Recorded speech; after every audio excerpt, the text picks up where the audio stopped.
What if I were to suggest that you play a key role in the awakening world? And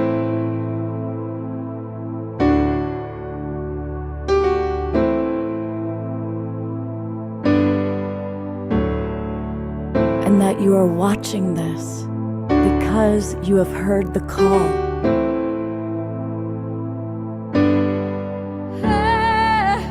We can start right now by opening our hearts and minds.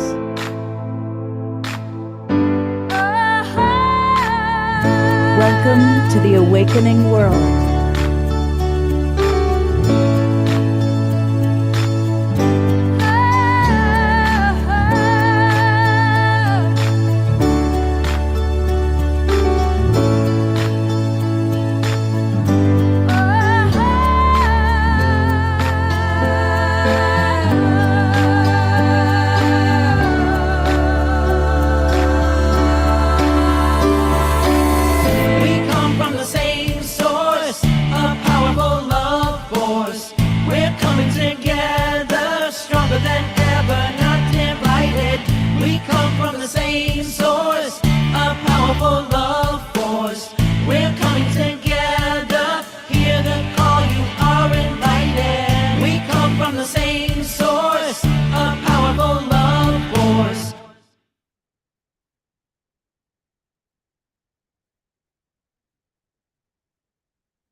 Good evening, everybody, and welcome to the Awakening World.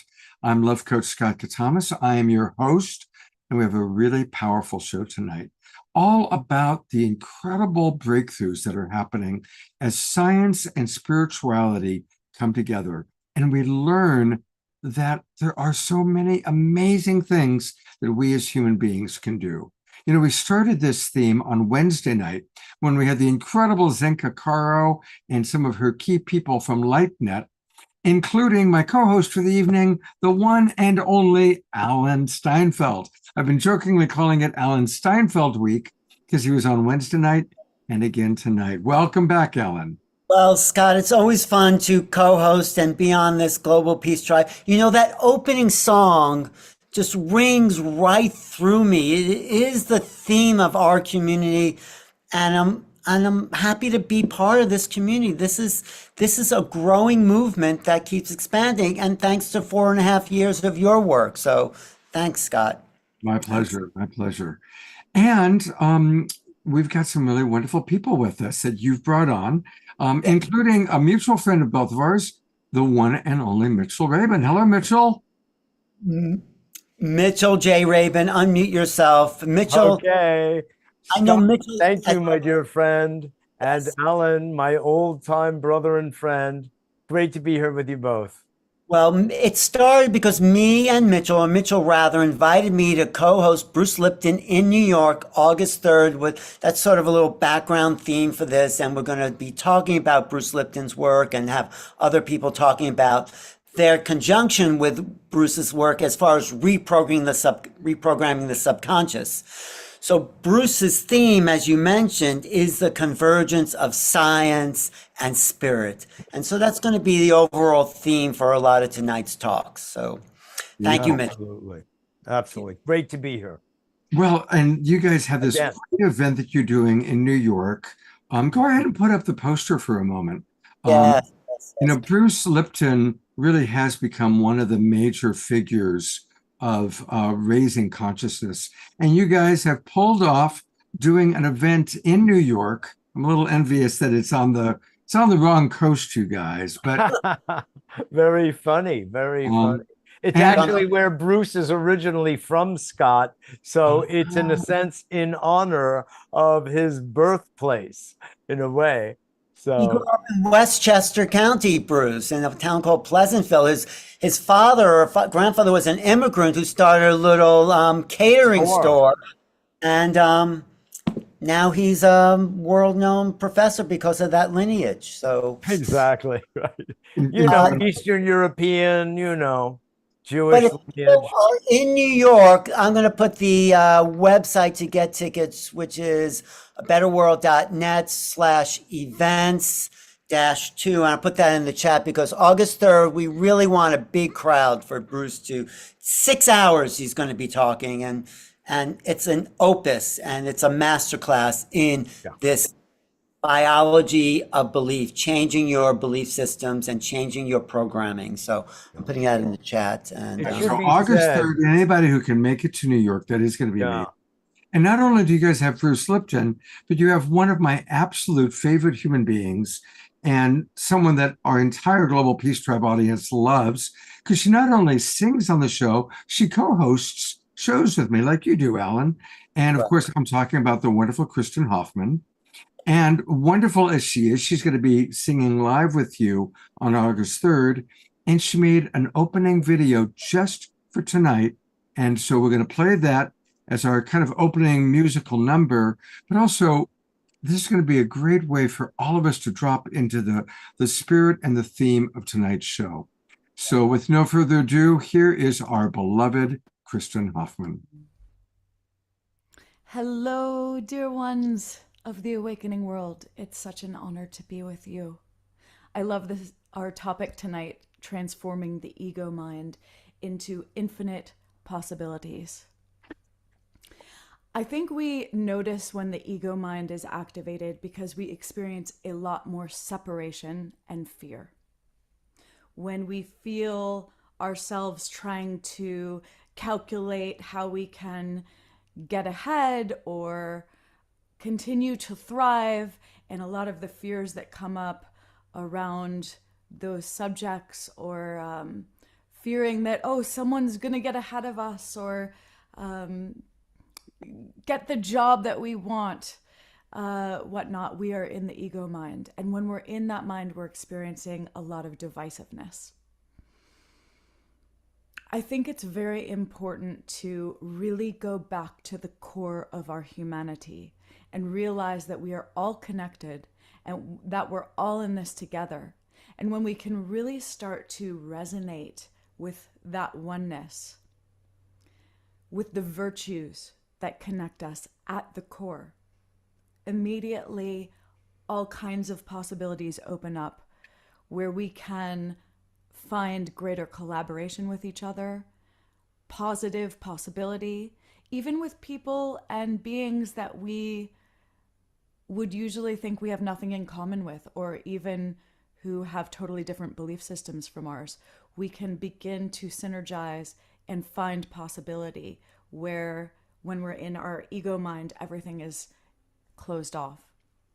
So I thought I would play this song that I feel is very important for these times. I know I've played it before on the Awakening World, but I just feel like this message couldn't be repeated enough right now. When the hate comes, let there be love. Let's practice this together. When we feel that ego mind, when we feel that separation or even expressions of hate, can we challenge ourselves to open, expand, and let in the love of who we are, the love of our connectivity, and discover the possibilities that exist when we open. Here we go.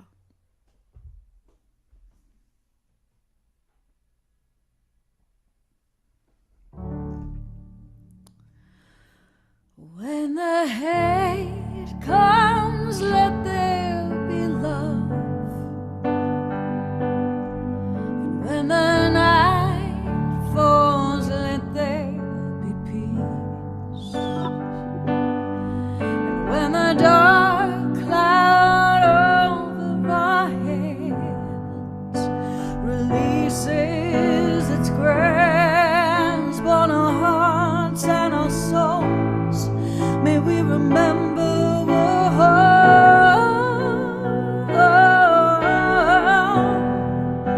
connected at the core. One people,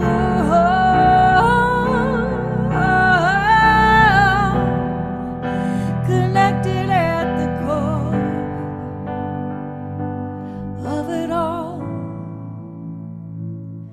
And when the fear comes, let there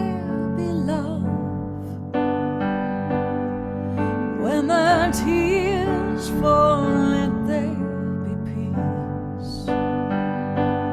And when the violent feast of the lost ones crashes down, breaks our hearts, chains our souls, may we remember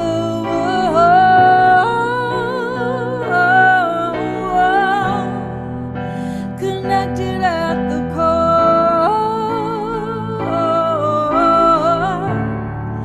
One people were whole,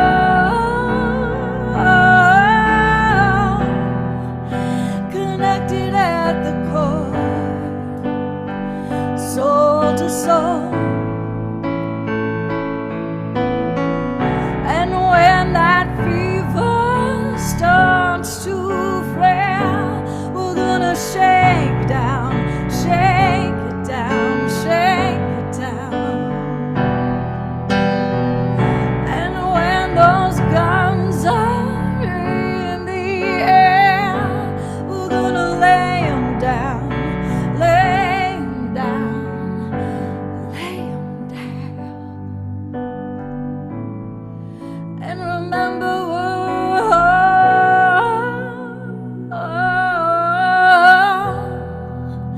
connected at the core.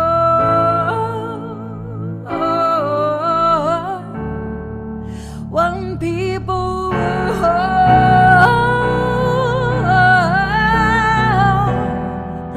connected at the core of it all. One people were whole, connected at the core, the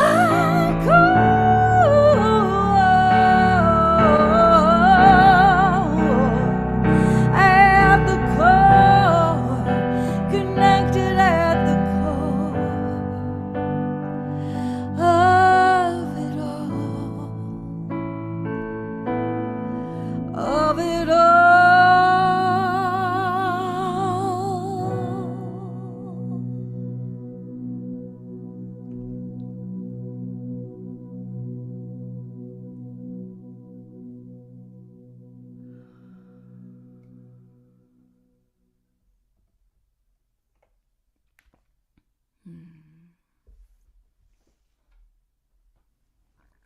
Love you all. Stay connected. Remember your humanity. Remember that when you catch yourself going into that narrow ego mind, all you have to do is remember to open, expand a little bit more. Call in the love, call in the love. And all of a sudden, infinite possibilities blossom. Blessings. Wow. I just love that woman so much. Wow. That's one of her incredible. I mean, they're all great, but she really put it all in there for that one. Wouldn't you say, Mitchell? Unmute, Mitchell, unmute. Right to the core. Right. Right to the core. That's her way, you know, Kristen. That's why I invited her to be there with us and to open it up, because and she's been on a number of the Earth Day events that I have been hosting for the past several years. And you know that, Scott. Yeah. We had that section on last year. But you know also what she said, not just her voice, which is fantastic, but her dropping into a place to really deliver that is that same place that music comes from. I mean, she lives that. She is. does. So I know you know her pretty well, Scott. So Yeah, Kristen really does live it. And you know what? I love that song and what she did so much. At the very, very end of the show, I'm going to play it again. And she sent me the lyrics. So I'll put the lyrics in the chat box. And because I think it's just the perfect bookend for the show. Beautiful. We're about to watch a video from Bruce Lipton. Bruce, and thank you guys. I know they both tried to get Bruce to join us for the show, and he just got back from traveling to the moon or somewhere. Yeah. I tried, Scott. I tried. I know you did, Mitchell. But we're gonna play this 15-minute video, but I'm gonna stop it a couple times and take questions and comments from you guys, from the audience. Maybe if Tara or Hope have anything they want to say. I forgot to mention Hope Fitzgerald and Gary Malkin are with us tonight. So pay attention, watch, and if there are thoughts, comments, when I stop, we can talk a little bit about what we're seeing. Do one of you want to introduce the video? Yeah, it's a video I put together from an interview I did with Bruce, but I do an opening where me and Mitchell present Bruce because he's coming to this event that we're hosting in New York. And if anyone's on the East Coast, really join us August 3rd, Saturday, and be part of a 6-hour masterclass that Bruce is doing. And he gives it his all. So when he's not lecturing for 6 hours a day, I think he just wants to stay quiet. That's why he's not here tonight. But it also should be said that we're looking to open up the live stream. So even when people cannot get themselves to New York, although we hope you do, it's going to be available. We just haven't got that set up yet. In fact, next on Monday, Kristen and Roland and I, he's our videographer, will be meeting at the church, maybe Alan too. And we're going to get that together. So anybody, anywhere will be able to tune in. Okay, so Mitchell, since you guys are going to live stream it, but you don't have that together yet, please, of course, make sure you send me the link and the information for how people can, because the majority of our audience is not going to make it to New York. But many of them will pick up the live stream.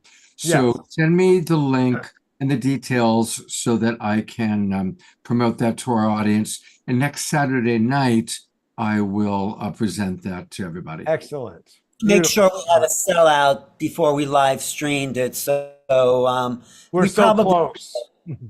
I also want to say it's a Bruce Lipton weekend, plus August 3rd is him talking 6 hours. And then there's a luncheon. There's still spots for this private exclusive luncheon with Bruce in upstate New York at a beautiful estate.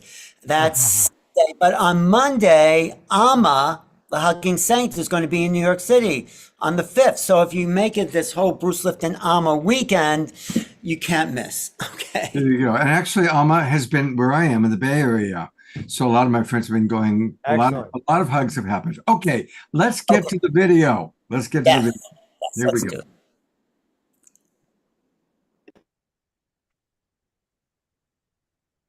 And Mitchell Rabin of Better World are very happy to be bringing world-renowned biologist, mystic, philosopher Bruce Lipton to New York Saturday, August 3rd for an epic Convergence of Science and Spirit masterclass.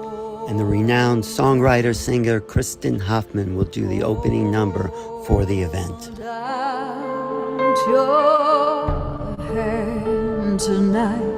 Thanks, Kristen. On this show, I asked Bruce to tell me what the 6-hour workshop in New York will all be about. You know what it's all about? Knowledge is power, but here's what makes it interesting. Knowledge of self, which turns into self-empowerment. To become the creator instead of the presumed victim is all this new science. The first thing I will show you is how life works. How a cell is shaped, and the genetics of the cell is shaped by the interaction with the environment. And how by us interacting appropriately with the environment, we too can conform and become part of the garden. A garden has a very interesting definition. A garden is not a battleground. A garden is the height of cooperation. I said, we came from a garden, turned it into a battleground, destroyed the garden, and now we're saying, how we get out? And I said, you better look around and say, we have to cooperate with the garden. We have to cooperate with each other. We have to cooperate with the plants, the animals, the air, the water. We got to do that because we lost that and we're destroying the environment. So that's the first step right away. And as I said, NASA scientists even given us a year, 2 decades, boom, out of here if we don't do it now. So we're on the wake-up course right now of doing this, okay? And I said, well, first of all, Your life is 95% programmed. I said, yeah, I know that. I go, okay, but I said, what are my programs? I go, that's where there's a problem. I go, why? I said, well, the programming started 3 months before you were born. So I ask you, hey, Alan, what program did you get before you were born? I don't know. I wasn't there. Then you were programmed the whole year from 0 to 1. Tell me the program you got when you were 0. I wasn't there. Why? Consciousness didn't kick in yet. You got another whole year program from 1 to 2. Tell me what you got when you were 1.5. I don't know. So guess what? We are unaware of most of our programs because when they were downloaded, we weren't conscious. Then I say, oh my God, then how am I going to heal my life? How can I fix my program? Now I give you the simple answer. First thing is this. 95% of your life is coming from the program, so your life is a printout of your program. Okay, so why is that important? I go, look at your life right at this moment and recognize this. The things that you like that come into your life, things that come in, you go, I like that, I like that. They come in because you have a program to acknowledge those things. But, and this is the one I want you to pay attention to, the things that you wish for and desire, but you have to struggle. You have to work hard. You have to sweat over it. I'm going to make it happen. I'm working on it. I'm going to make it happen. I'm working real hard. Why are you working hard for those destinations, which are mainly health, relationships, job, and all that stuff? Why are you working so hard? The answer is, whatever that destination is, and you're trying to get there and you're not getting there, it's because the program you got installed in your subconscious does not support that destination. So all of a sudden I said, what do I need to change? I say, where are you struggling? Why? Because struggle is a sign of no power. No power means your program doesn't give you that power. And that's why all of a sudden I said, well, now I know where to go. So let me list 3 ways in briefest understanding. Okay? I said the first 2 ways are the natural ways how we got the program. I said, how'd you get the program? I said, first 7 years, brain was operating below consciousness vibration called theta, imagination, but hypnosis. You want to change your life? Hypnosis. I said, do I have to see a hypnotherapist? I go, no. And why not? Because I said, the vibrations of the brain when we're awake, like right now, and working hard is beta. When you are now stop work, go home, relax, take it easy, then it slows down. The vibration is now called alpha. The moment alpha goes to the next vibration, theta, is the moment you fall asleep. You lost consciousness. Consciousness got disconnected when you were in theta. But theta is hypnosis. So you put earbuds in or earphones on, and you play self-help programs that you can get from bookstores and online and all that. Programs to make relationships, programs to do better in job, programs to get healthy. You put these programs at night. The moment you fall asleep is when the program starts working, actually. While you're awake, you can hear some of the program.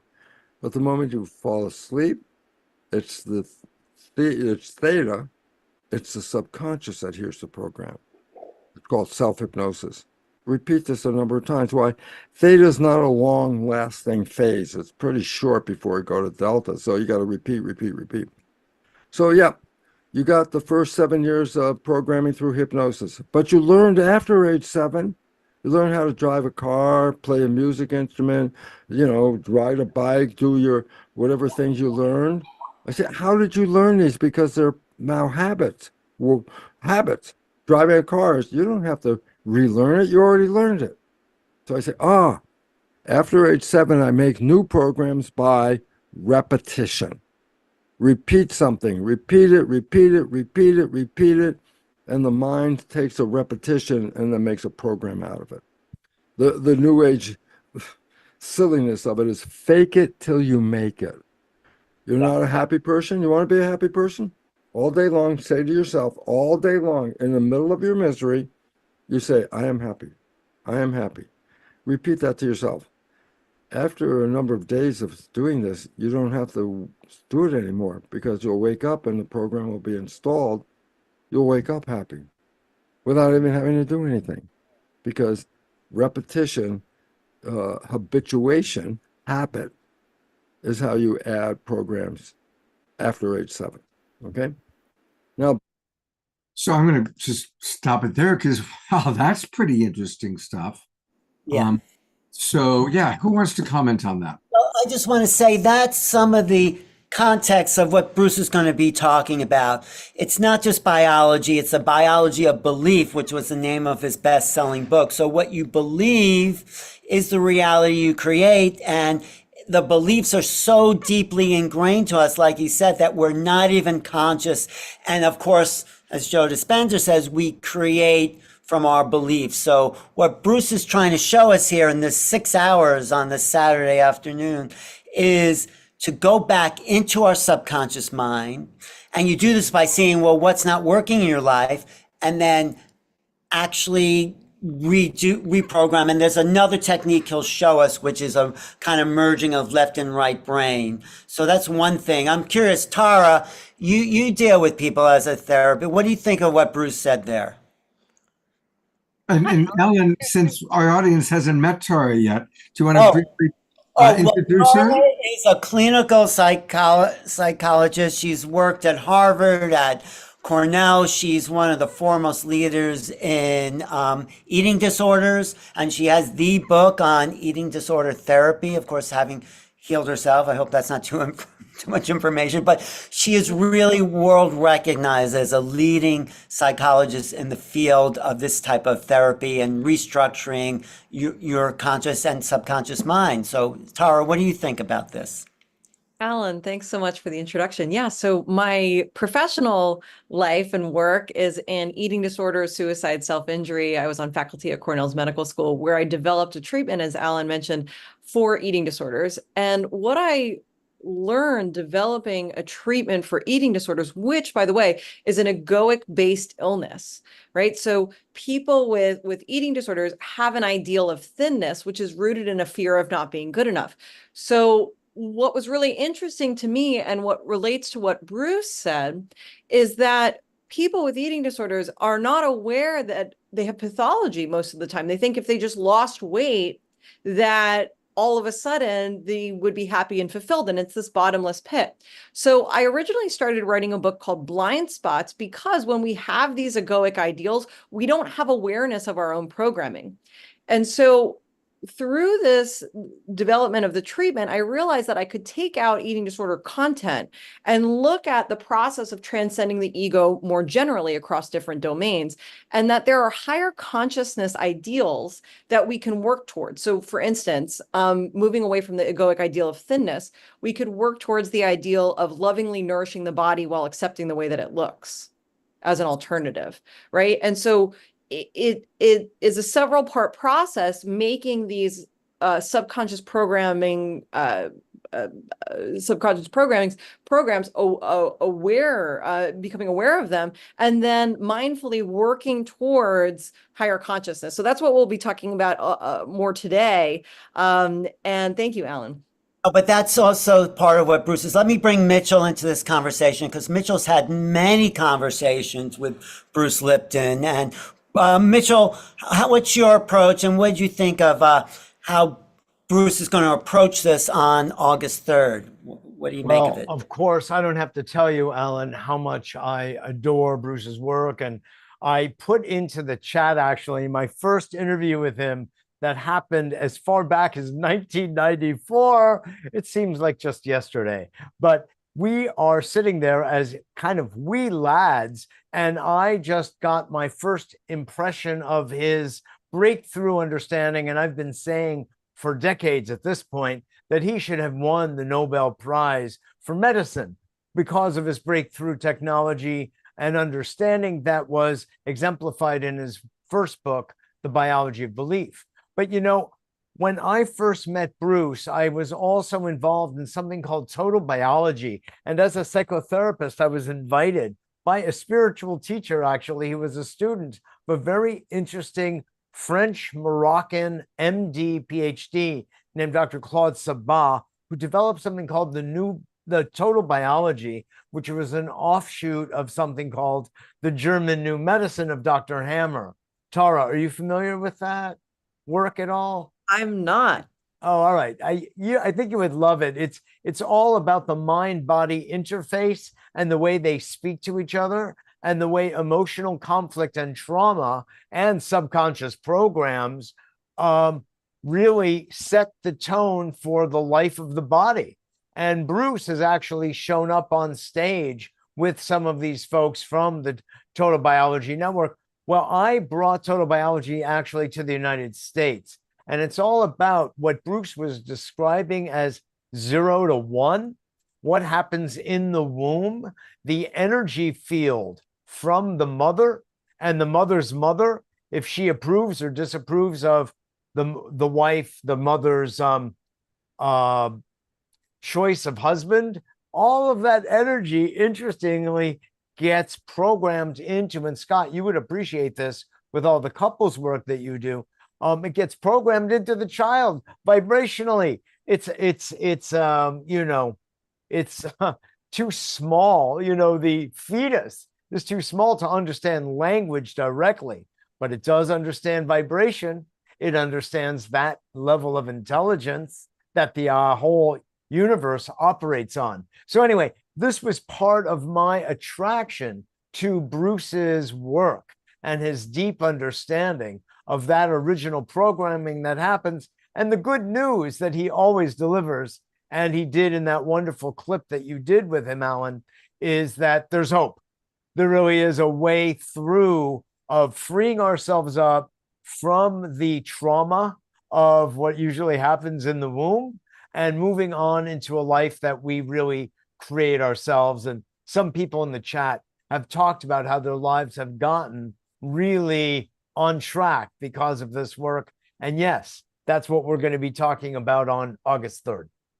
And Mitchell, you're right. There is hope. And she's right here in the audience with us. And we love Hope Fitzgerald.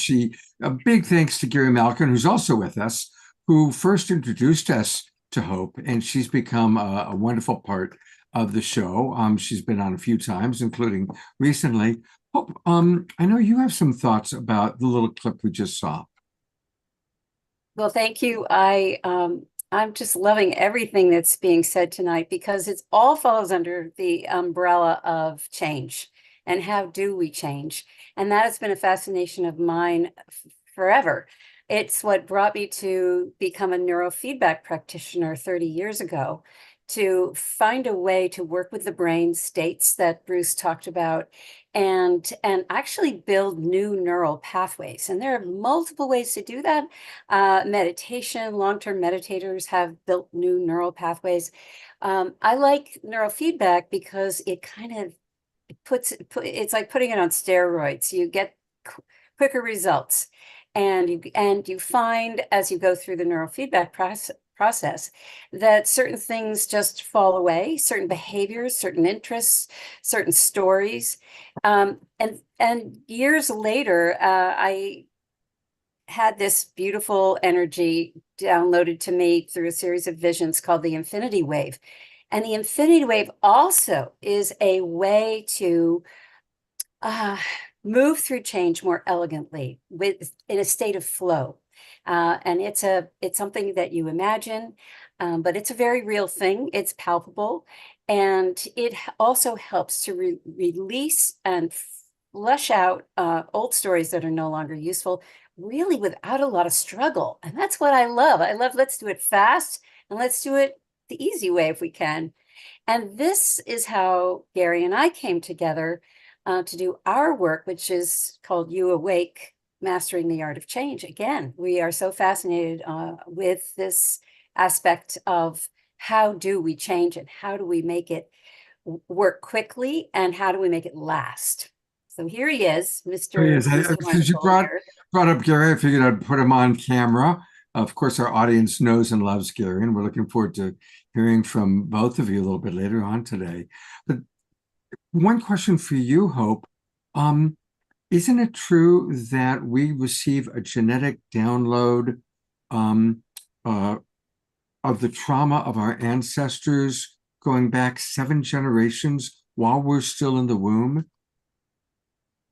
That is what I have heard. I can't say it for sure, but it seems to be the case. I am a product of my grandmother's eggs, and so on and so forth. So I believe that's so, but I also believe that we came here with a plan And sometimes our plan involves breaking that chain. And I believe, like Bruce has taught us, that we can overcome that DNA or that genetic predisposition. That's what, when I first started listening to Bruce years ago, got me so excited. I was like, yes, I knew we had this potential if we were interested in it and curious about it, that we could break that chain of command, so to speak. And I like that because I just on a more energetic, spiritual level, to me, if we get to break one of those links of that genetic chain, we're cleansing the past and cleansing the forward of that lineage. It's I can't prove it, but that's what it feels like. And whether I do it for myself, which I have, and it's no small task, but man, oh man, and that's what sort of gets me excited. I could more easily do it for that purpose than even for myself. If I know that I'm doing all this to help my lineage forwards and backwards, man, that feels pretty good. I just want to add one more point about Bruce is that he talked about, and I put him in the epilogue of this book because it was so important. I thought the synergy of awareness. So it's not just the individual. He said in this interview I did, we are not humans until we create humanity. That's when we all come together to know that we're all part of this greater superorganism. And when we create humanity, where we all feel that connection of super connectivity of consciousness, then we're ready to speak as a oneness to talk to other onenesses out there. So that's the evolution. And that was such an important moment when he gave me that revelation. I see. So we're really not going to make contact until we become the humanity that we're meant to be. And that's affected me. Yeah. That's beautiful. Thank you for sharing that. We're going to go back to the video. I do want to mention one more thing. It's a belief that I have. Some of my global peace tribers have heard me say this before. You know, our ancestors made incredible sacrifices for us to have the freedom and the abundance that we have today. And they were so busy crossing the plains, fighting the wars, working 3 jobs, and they only had one vision, and that was a better life for their offspring. And we are living that better life now. But they didn't have the tools or the time to manage things like alcoholism, low self-esteem, domestic violence, all the issues that maybe we do carry in our genetics, but we have now the freedom and the abundance and the consciousness. And I feel like it's a full loop. Our ancestors gave us these amazing lives. And if you really just think for a moment, could your grandfather or great-grandfather comprehend Whole Foods Market? I mean, really, it would be impossible for our ancestors just a couple generations ago to comprehend the incredible abundance that we have walking into Whole Foods Market. But our job now is to pay it back by using the tools, working with Tara and Hope and the different people you meet on this show to work on whatever our epigenetic ancestral challenges might be, whether it's alcoholism or eating disorders or low self-esteem or whatever it may be. So I just wanted to put that out there because it's a strong belief that I have. And let's go back and hear a little bit more from Bruce, and then we'll come back and hear more from all of you. That was a great piece, Scott, what you just said. Oh, thank you, Alan. Both of those take time. And there's a phrase called necessity is the mother of invention. I say, what's a necessity? We have to evolve very quickly.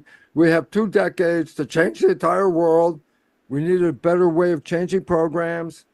And it's called energy psychology, a different modality than conventional talk therapy, cognitive therapy. Because the idea of the other therapy is let's understand how you got your program. Let's go back and, oh, your mother did this and your father did that and your friend did that, and you're rebuilding the program. I go, you don't need to rebuild the program. You already have the program. Going back, killing the messenger It's too late. You already got the message. So going backwards is a waste of your time. The question is, well, I want to go forward. So I say, well, how do you know what forward is? I say, this is what I want. This is what I wish and desire. I say, well, how do you put it in? And the answer is energy psychology is a form of psychology that frequently engages something called super learning. Super learning? Yeah. A child under 7 is a super learner. It could just experience something once and the rest of its life, it's got a program from that. After age 7, learning is a lot more difficult. And the idea about it has to do with right and left hemispheres of the brain. Left hemisphere, intellectual words. Right hemisphere, emotional pictures. Okay? What's the point? Under age 7, they work together. Every life experience under age 7 has an intellectual component and an emotional component to that experience. After age 7, they're physically connected, but they're functionally disconnected. After age 7, it's called ultraradiant, like a wave. I go, what does it mean? For 2 or 3 hours, you're in the intellectual side. Then for 2 or 3 hours, you're in the emotional side. Then for 2 or 3 hours, in the intellectual, emotional. It's a wave. But you're not in both at the same time again. The moment they separated, we lost super learning. So I said, well, but you can bring super learning back by integrating right and left hemispheres. Ooh, how do you do that? Well, there's a posture, and it's called the whole brain posture. I'll just very briefly say how it works. Simply this. My right hand is controlled by my left hemisphere. That's in the sense of the nervous system. The opposite side of the body is controlled by the opposite side of the mind. Okay? So my right hand controlled by my left hemisphere. I move it all around here. My left hemisphere is controlling all of this. But if my right arm crosses the midline and now operating over here, it's in the domain of this hemisphere. So if you cross both your arms, go like that maybe, then what are you doing? You're integrating right and left hemispheres at the same time. And it's very calming. In fact, not just your arms being crossed, but your ankles. Think about it this way. You've taught yourself, next time you start to relax and you notice, if you're sitting in a chair, guess what? You're sitting with your ankles crossed. Why? Because it brings balance to the right and left hemisphere, which is calming. So if you cross your ankles and cross your wrists simultaneously, you're causing right and left hemispheres to integrate simultaneously. Then you can make a statement and say it to yourself and download that statement in a super learning moment, just like that kid under 7. And 5, 10, 15 minutes of repeating that statement, you walk away completely different. Program has changed. Great. That's a heck of a tip, huh? Yes, that is a big part of what Bruce is now teaching, which is fantastic. So you can actually redo your programs right there, and he leads people through that, and you say something positive with your right brain connected, and it helps undo the program. And Mitchell, you know what Bruce, this technique by Bruce. What do you think of it? Yes, absolutely. It fits into something called, as he said, super learning, and something known as the brain gym, where this idea of the integration of the right and left hemispheres has been going on, and people have been playing with this for a long time. The use of light and sound machines. Alan, as you know, I used to use the flotation tank as another way of bringing together the two hemispheres of the brain. And there's a whole other dimension that I've spoken with Bruce about, and he's also very familiar with, which is the work of the HeartMath Institute. And that has to do not just with brain coherence, but with heart coherence. And when you get these two brains working together in harmony, then you're really explosive relative to reprogramming and rewiring. Hope was talking about the rewiring and the recircuiting of the brain. Of course, Alan and I know Joe Dispenza from way back, where we've been both involved in that kind of neurocircuitry reprogramming. So Right. That's what I would say about that. That's great. Gary, you have your hand raised. Were you going to say something, or? Yeah, I was. God, I'm so happy to see that technique, because it's basically a technique to achieve what I've been devoting my life to in the last 20 years, which is how does the original state change of music, the state change medicine of music, actually create, or can it create, conditions within which all of our aspects can correct themselves into flow, body, mind, heart, spirit, and soul, into a kind of integration that Bruce was talking about with that technique. And you'll hear more about that when Hoop and I speak. But I love the fact that there's this biological kind of gateway that you can open it. The tools that I've been working with has been the vibrational time dilation tool called music, right? Where you can extend time. And in that natural extension of time with spaciousness and beauty, our natural state is to align into an awakening to the unitive field. So I love hearing that there's yet another tool that I can do while I'm doing all of my other practices that'll actually even create greater results. So that's all I wanted to say. No, I think music is so powerful because the words are the left brain, the sounds are the right brain. You have a song with music and boom, you're a whole brain being. And so you're absolutely right. And this is a thing though. This is the reason why I have a little defect around listening to songs. The first time I hear a song, all I hear is the music. It's like gobbledygook. I cannot understand. That's why I've devoted my life for the last 25 years to actually interviewing wisdom keepers who speak from such a depth of wholeness, flow, and coherence on every scale. Coherence, heart coherence, soul coherence, somatic intimacy, somatic coherence. So, that's why I've devoted my life to people speaking with spaciousness, because my heart and soul can't catch up with the speed that we're speaking up right now often. And when I slow down, like this integration happens, and it means a wholly different experience to me, so, and hopefully to others as well. Hope, did you have something? And then I'll talk to Tara. Hope, did you want to say something about that as well? Well, I mean, Gary and I are on the same page about this for sure. And I only use Gary's music now when I do my meditations because it immediately puts us in a change state, a state where we are available for change. And so that's why I use it exclusively. Right. Tara, what do you think of Bruce's bio mind hack? I just want to echo what Hope and Gary said. Absolutely. It's a beautiful technique. And I'm thinking at many different levels, right? So I'm coming into this spiritual and consciousness space from being a clinical psychologist working in psychiatric hospitals on inpatient units.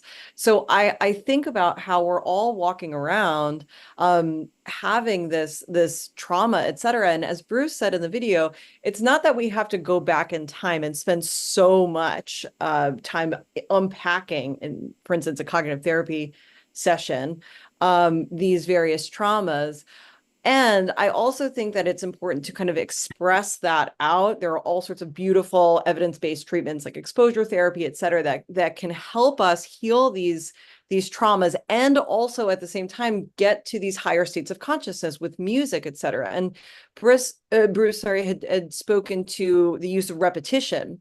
And I like the idea of reprogramming the mind with repetition.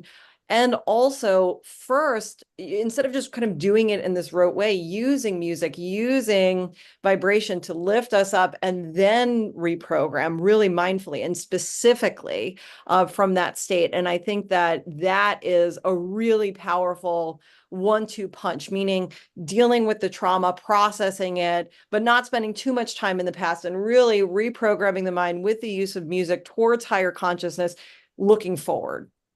Great. Thank you so much. Thank you.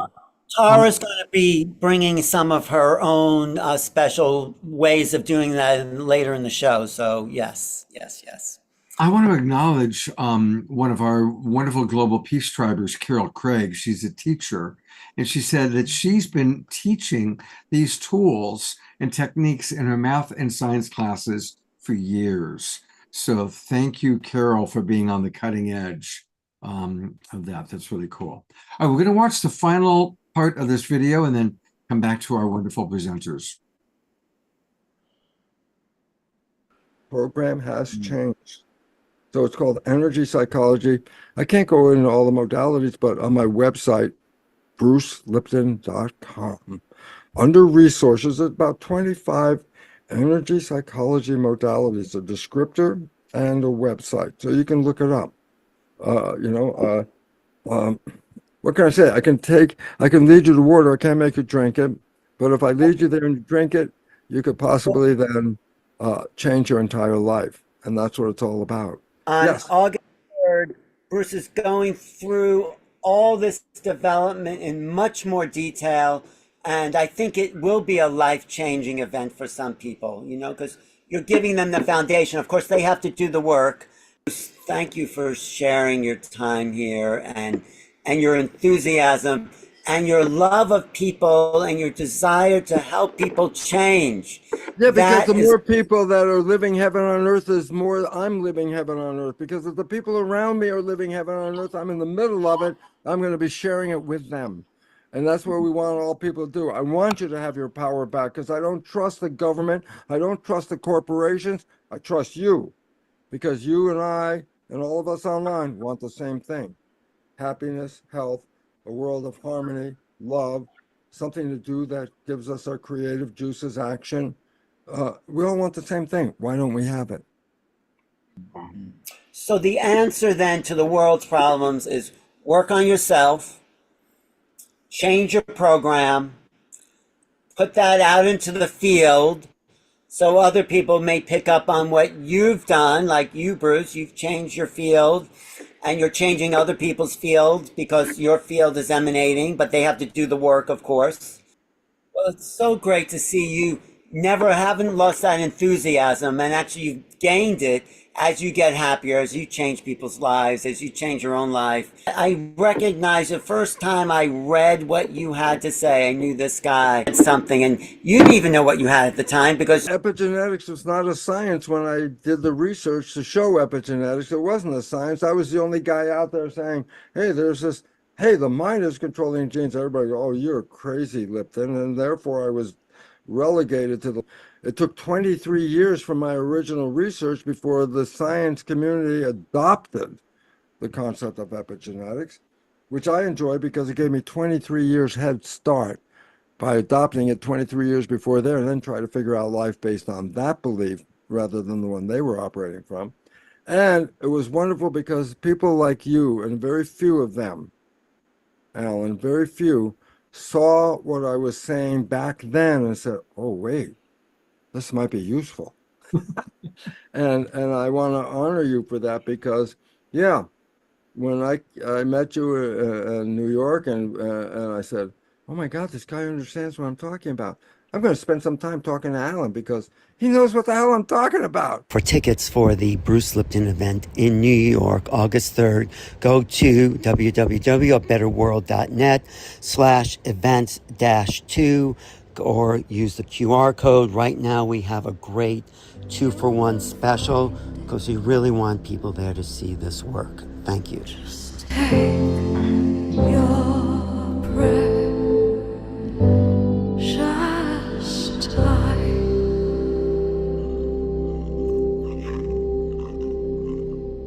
For tickets for the Bruce Lipton event in New York, August 3rd, go to www.betterworld.net/events-2 because we really want people there to see this work. Thank you. Okay, good. All right. We have promoted We're not going to mention it again, okay? But I do want to bring Tara on because she wants to second what Bruce just said. Go ahead, Tara. Thank you, Scott. Yeah, I absolutely want to second what Bruce said about Alan. Alan is so incredibly perceptive and humble, and he keeps to himself about this, but his ability to identify meaningful work and bring it to the fore is really unparalleled. And so he kind of keeps himself in the background, but his ability there is incredible, and he's done so much for the community in bringing all of this amazing work to light. So thank you, Alan. Well, thank you, And Tara. I want to actually second that, Tara, Scott, and Alan. And I know him longer than any of you. And I've been watching no, you him. don't. You No, won't? you don't. Is that so? Alan and I met in 1989. Oh, well, he and I met in 1981. All right. You win. Started in 1989, and I was not born in 1981. So you both. Oh, we were only 2 years old, but you know. All I am is a talent scout looking for people with original ideas.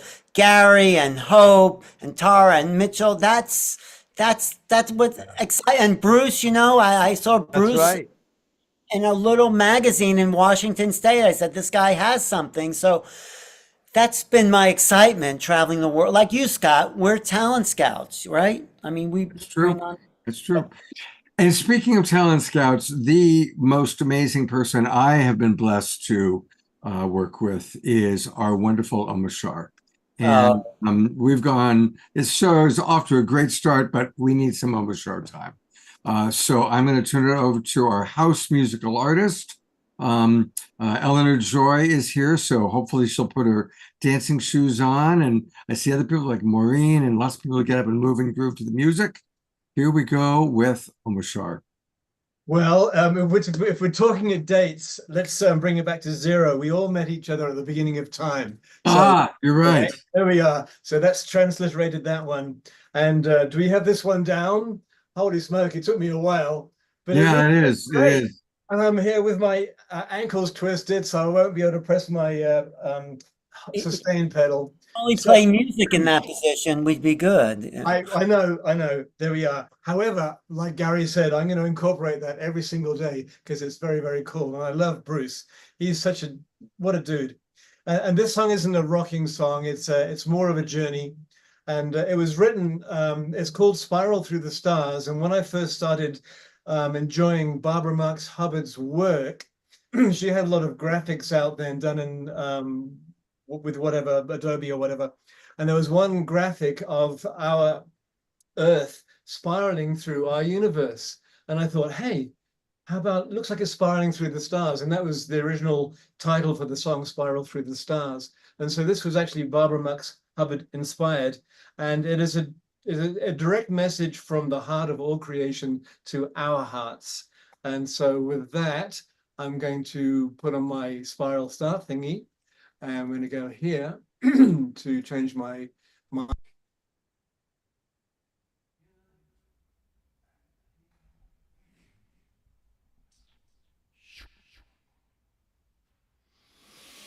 Deep breath. Oh. Mute somebody.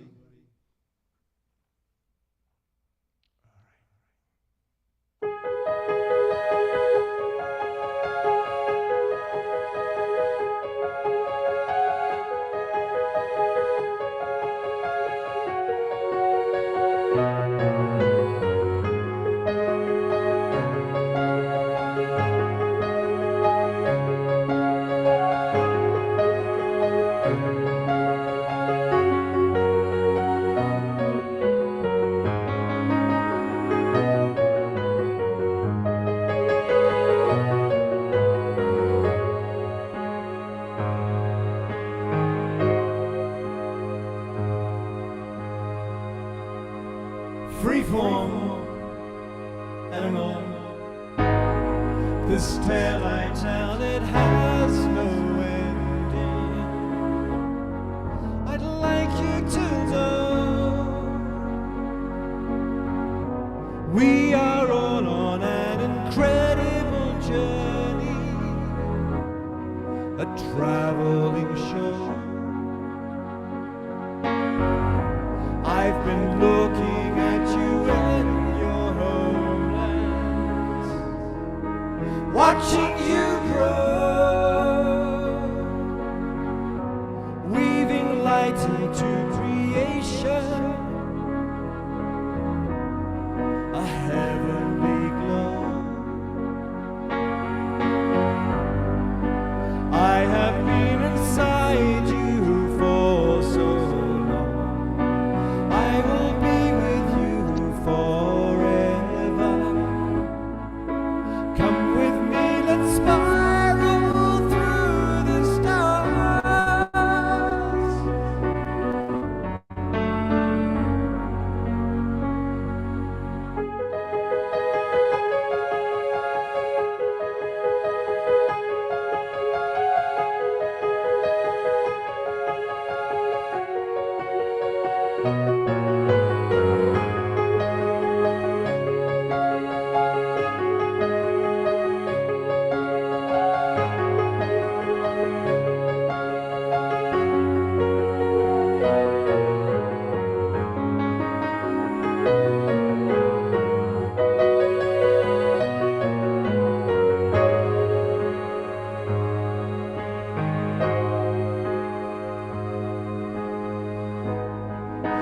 part of you has always remembered since the beginning of time.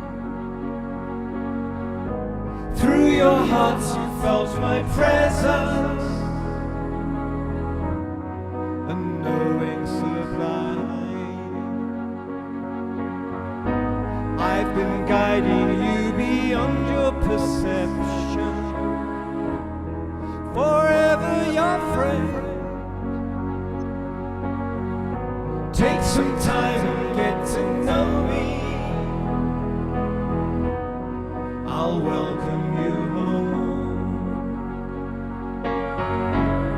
I'll welcome you home. I have been inside you for so long. I will be with you forever. Come with me, let's spiral through the stars.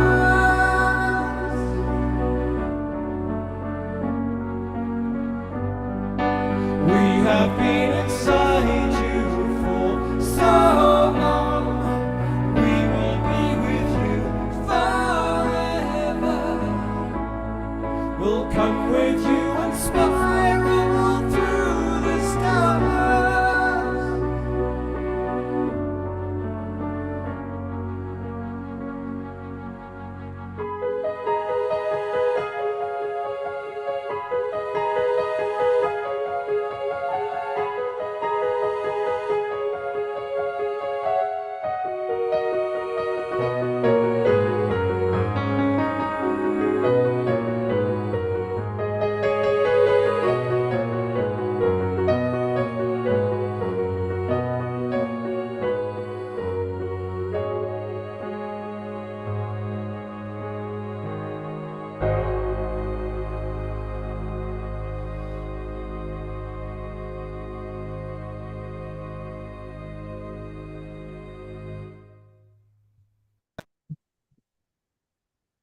Going to gallery view. Let's all give him some really good twinkles.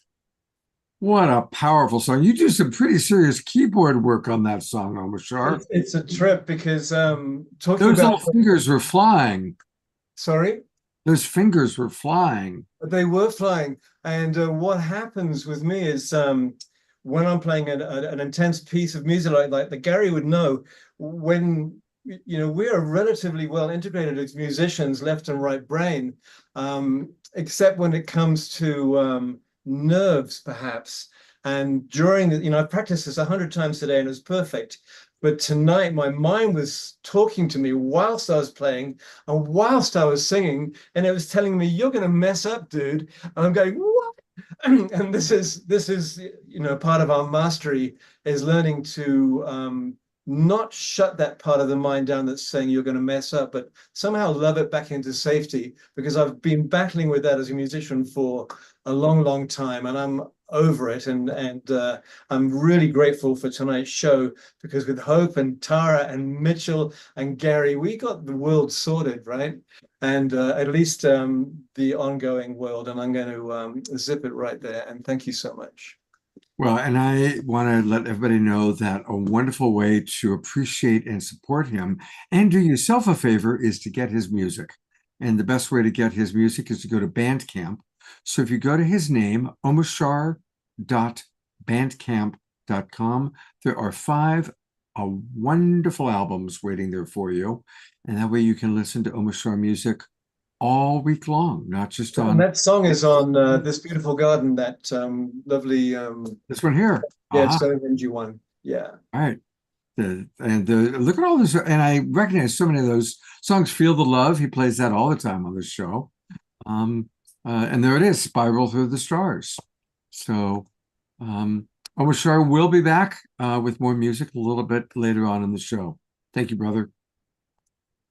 And we've already actually kind of briefly introduced some of our guests, but I'm going to bring Alan back on to give kind of the official introduction to Dr. Tara, who's got some wonderful things to share with us.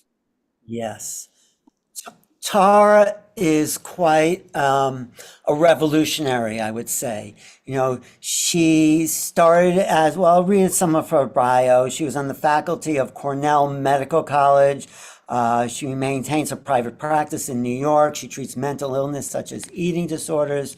She's also now developed, even though she was such an intense clinician, I don't think that was enough for her, you know, so no, and then she worked at Cornell. She developed her own programs in eating disorders. She has a great book on eating disorders, where the few that actually work for people, that young women come to her, and she's not treating them as much clinically as she is from her personal experience and the love she has for these women, because she sees herself over there in those young women's place, and she knows how to get into that psychology.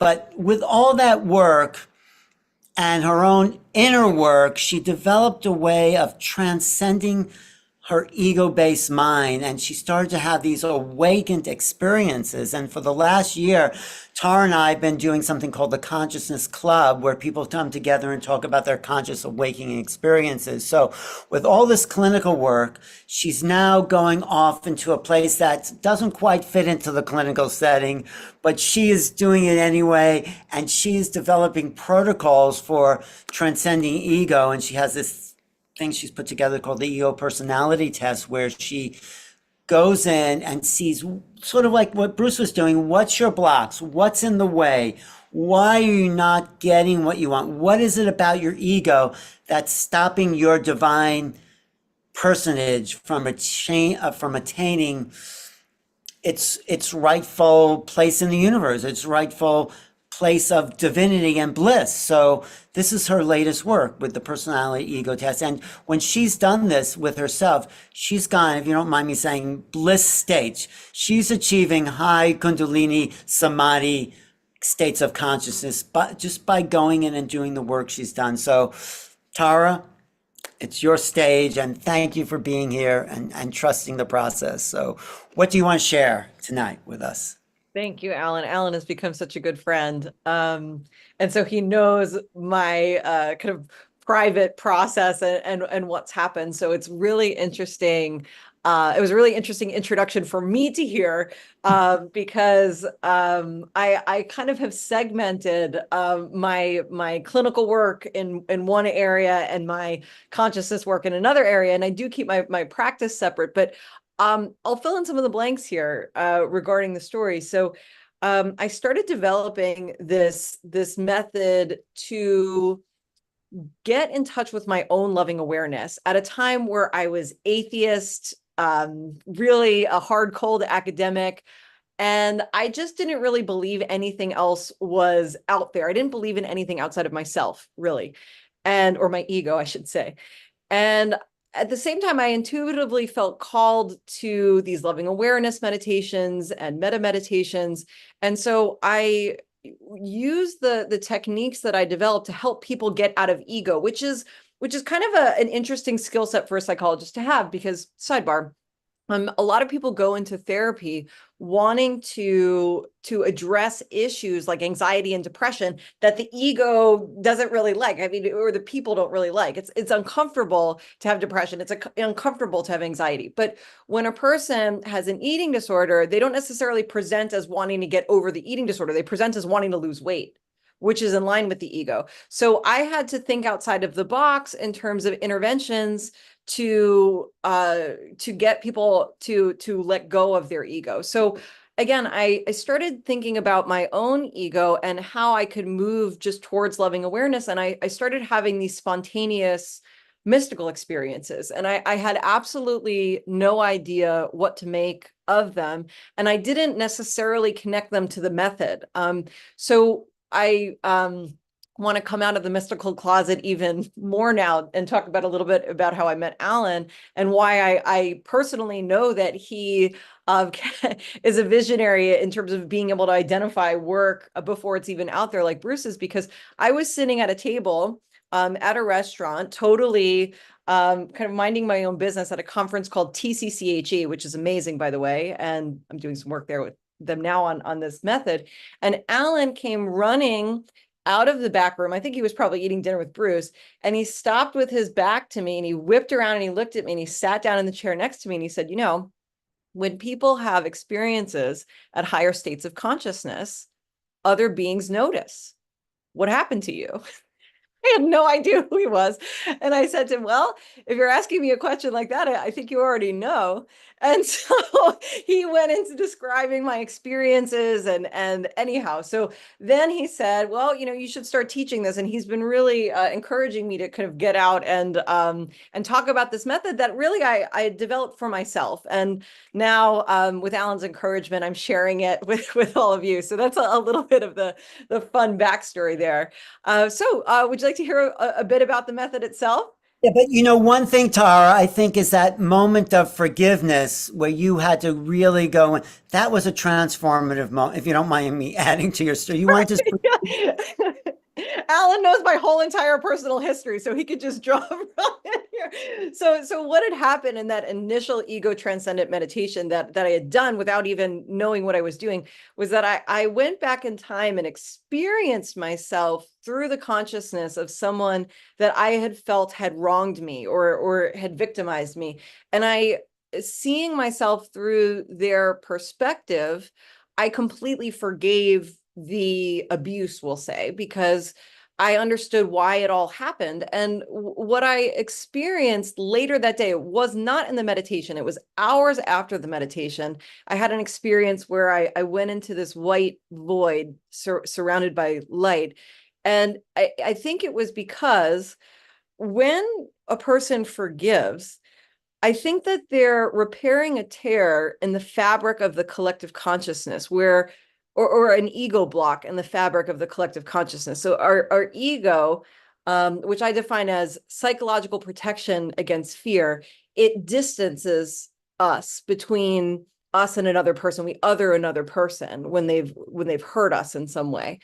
And so I think when we merge consciousness with people that have victimized us, or we can experience with our consciousness what it's like to be in their consciousness, that egoic block kind of evaporates, and we become one from the separateness. So I do think that forgiveness is kind of the capstone of an ego transcendent method, because again, that's where our biggest egoic blocks are. So the method that I developed, though, I was practicing with some fidelity for years prior to myself building up to this forgiveness meditation and then having these more mystical experiences. So there are a few, we'll say, foundational steps that one would need to get to, I think, before jumping right into forgiveness after experiencing trauma and living with a degree of fear. So I think that you're probably all sensing a pattern here in my thinking, which is like, first, we need to make sure we really get to the therapy for things that need therapy. And then we can also build upon that spiritually and make sure that we're really doing this both together. At least for me in my own experience, that's what allowed me to remain in, we'll say, these more blissful states for extended periods of time, and make me, and I feel much more solid having worked kind of at all of the various levels of consciousness. If you're familiar with David Hawkins' work, from the lower levels of consciousness where we're really mired in fear and ego in the 3D, and then also moving up the scale of consciousness towards engaging in what I call higher consciousness service. So serving from the seat of loving awareness and tying it all together. I don't think that we can skip any steps. I think that we need to go through all of them. So should I go through them, Alan? Yes, go through them so people can. Do you want people to take the personality ego test, or I mean, what do you want to do? So that's a great question, Alan. So I've developed this 3-step method. The first step is insight. And there are various lessons that go along with insight. And one of the main lessons or experiences, we'll say, is taking what I call the ego personality test. So it's pretty extensive because our modern egos are pretty extensive, aren't they? So the test is very extensive as well. So I think what we can maybe do is do a little bit of an overview. But if people are interested in taking that ego personality test, they can go to my website, which is stepintohigherconsciousness.com. Contact me and I'll send it to you. Okay. Yeah, let's just go over it briefly. So, yes. Thank you. Yep. So that's my website. Thank you, Scott, for sharing. And if you just go to the contact tab, send me a message, and within a couple days, I'll send it to you, and we can get to know each other. Thank you, Scott, for that. And let's go a little slower because we have a lot of people watching on Facebook and YouTube. So I want to read to them what the website is. The website is stepintohigherconsciousness.com. Stepintohigherconsciousness.com.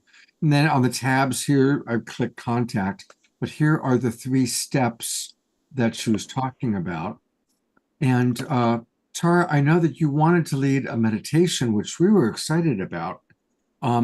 So question for you, do you want to lead it now, or would you like to lead it towards the end of the program to kind of, complete? What feels more in alignment for you?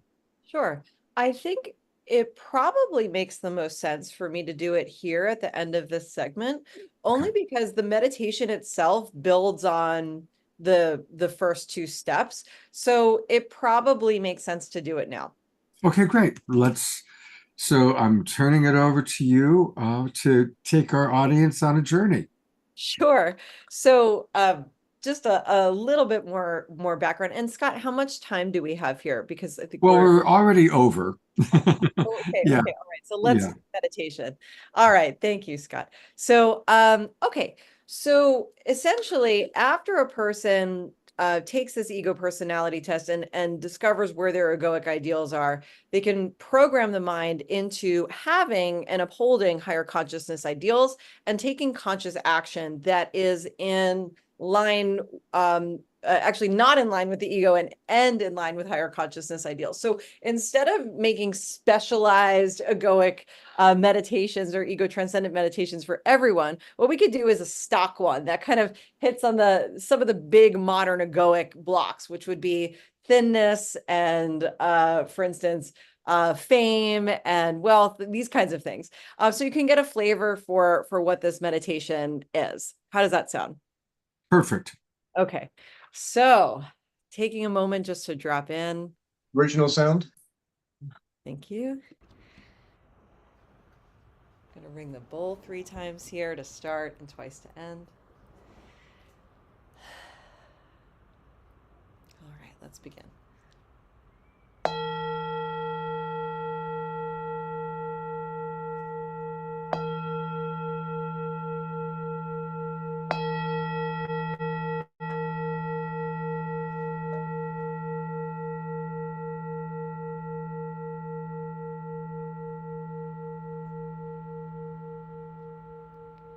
Bringing your attention to your breath.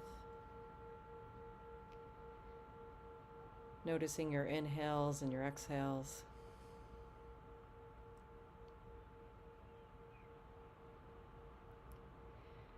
Stepping into the seat of awareness.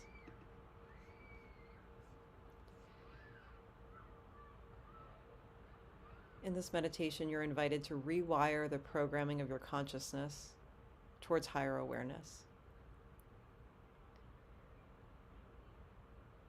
Moving into setting intentions. We do this practice for the benefit and welfare of all beings and all life everywhere, including our own. May we know the peace of living skillfully and with awareness of our ego. May we know the liberating freedom of non-attachment to outcome. May we know the love that arises from being of service, rooted in higher consciousness. And may we all be compassionate, peaceful, and free.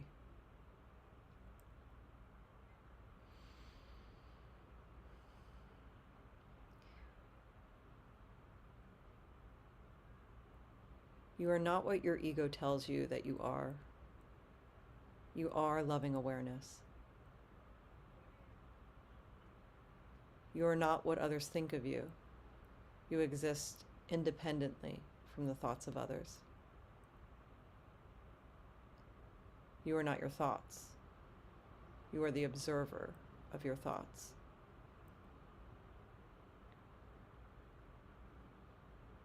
You are not your achievements. You are the driver behind those achievements.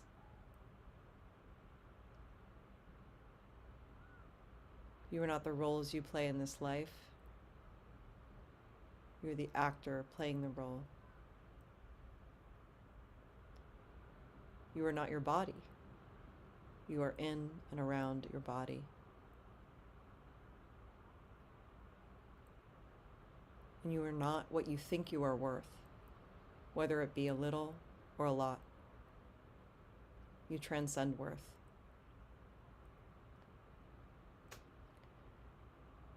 Moving into deprogramming the ego ideals. Your worth is not measured by the size, shape, and weight of your body, how much money you have, nor how many people like you. Here, you are invited to explore whether the following higher consciousness ideals are in line with your true nature. And if so, programming them into your consciousness, setting them as a course for your actions to follow. Lovingly nourishing your body while accepting the way that it looks.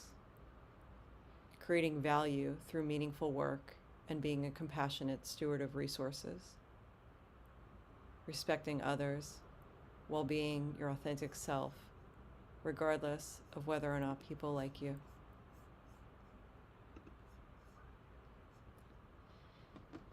If these are resonant with you, you're invited to commit to taking the following conscious actions, such as allowing yourself unconditional permission to nourish your body when it's hungry, stop eating when it's full, and exercise in such a way that's aimed at fostering health rather than changing the way the body looks. Committing to continue to help others with your work and resources, and expressing your honest opinion and needs in interpersonal relationships at the risk of being abandoned, rejected, disliked, or feeling discomfort. Remember that you are loving awareness. You are loving awareness.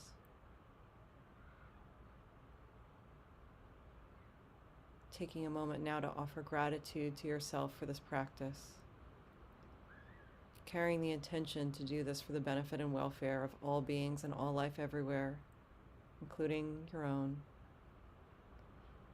Commit to taking this new programming with you in your waking everyday life. And when you're ready, you may open your eyes.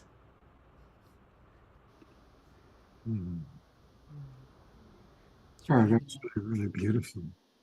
Thank You know, I really appreciate how you are helping us to focus on the bigger picture, you know, like exercising for our well-being and not just for changing the way, you know, we look, as an example. And I heard that theme many times in both your talk and in your meditation, really making the truly loving choice, making choices that are rooted in what's really, what would love do for our body, for our health, for our well-being. And I also want to riff on that beautiful thought that forgiveness helps to heal a tear that's in the fabric of our consciousness. That is a beautiful, I've never heard it described that way. And it really stuck with me. So I just wanted to thank you for your beautiful words of wisdom. Yeah. Thank you, Tara. Do you want me to put your notes from the three-step premise in the chat that you had texted me? That's a great idea. I'll do it. Thank you, Alan. For being here and stick around. Yes.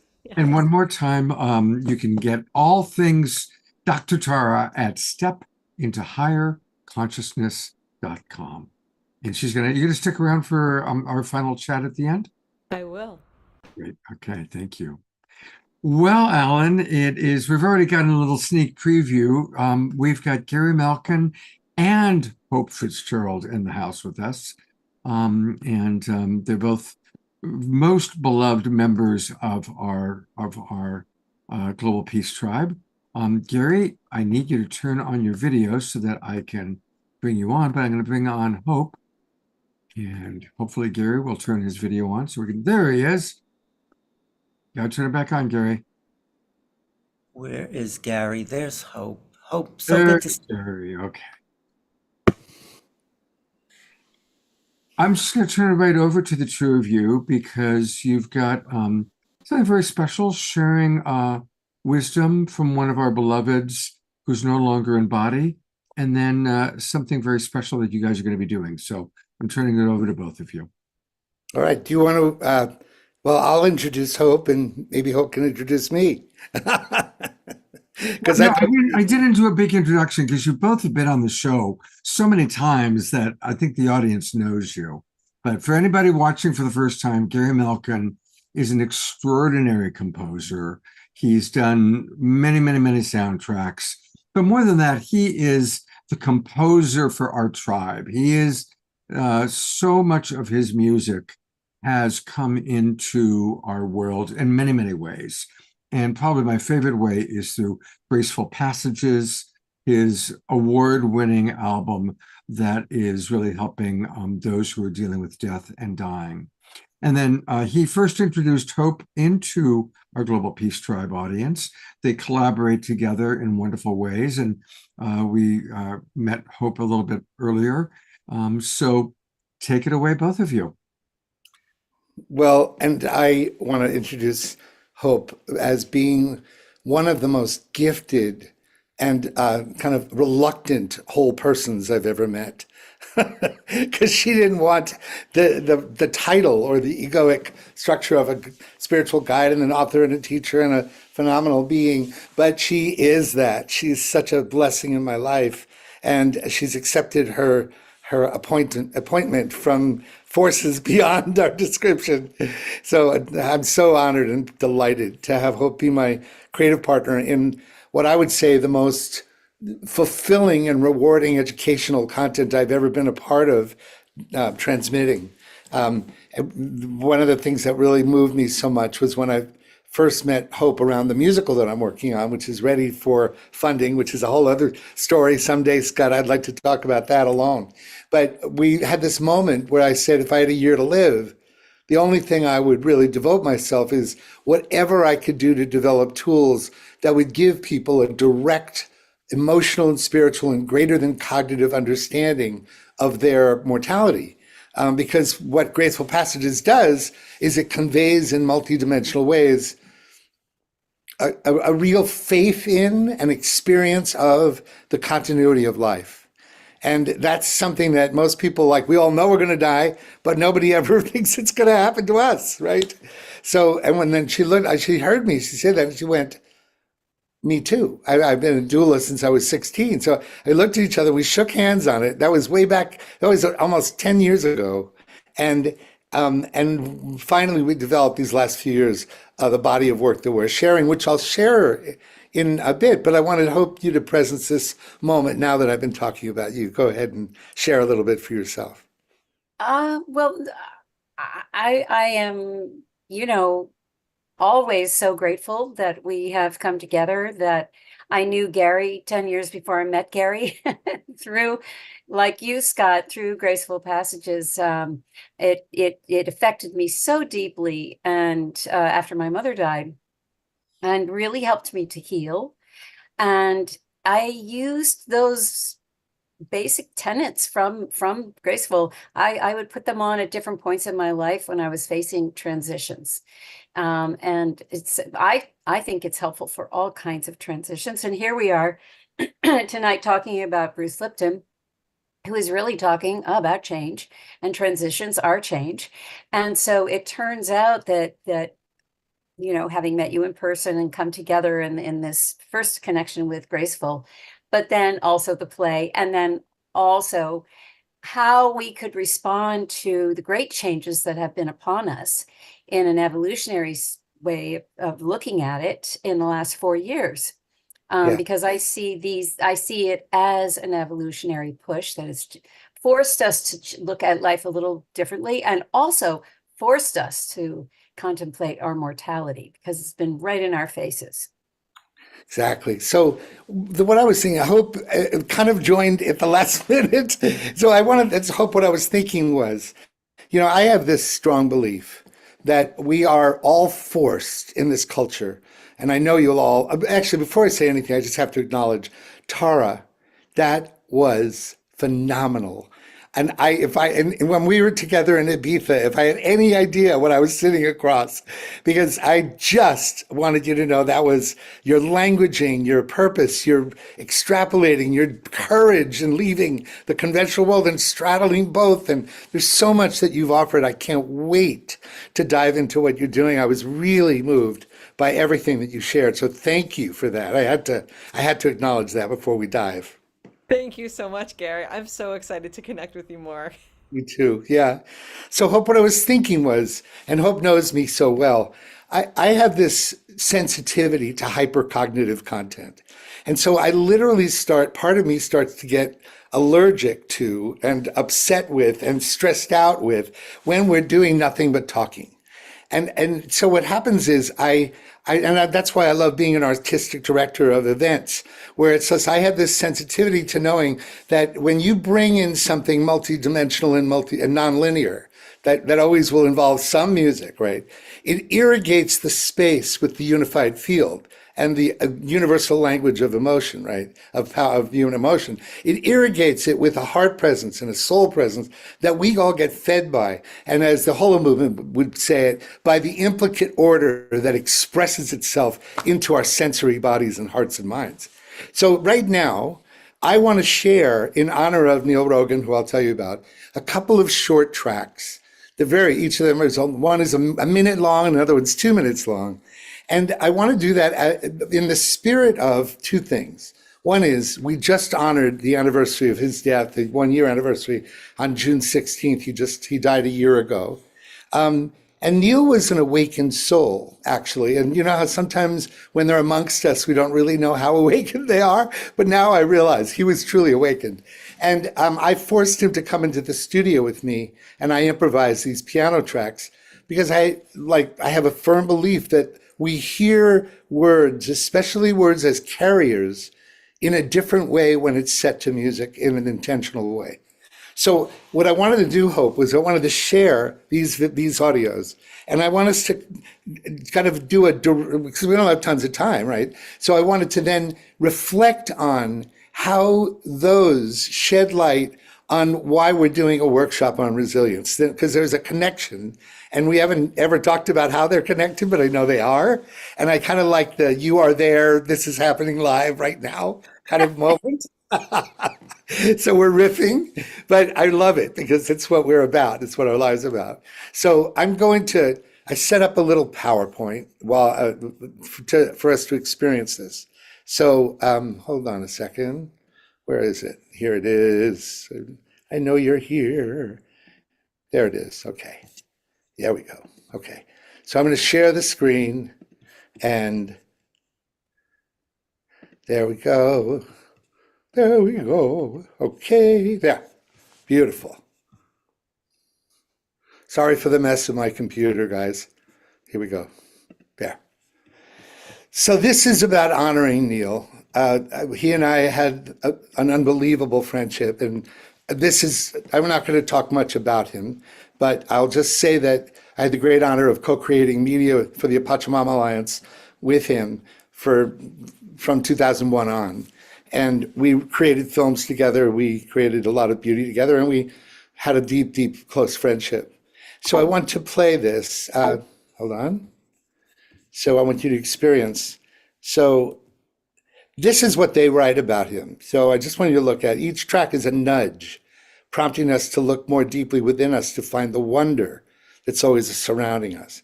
So in a way, these are ego emulsifiers as well, right?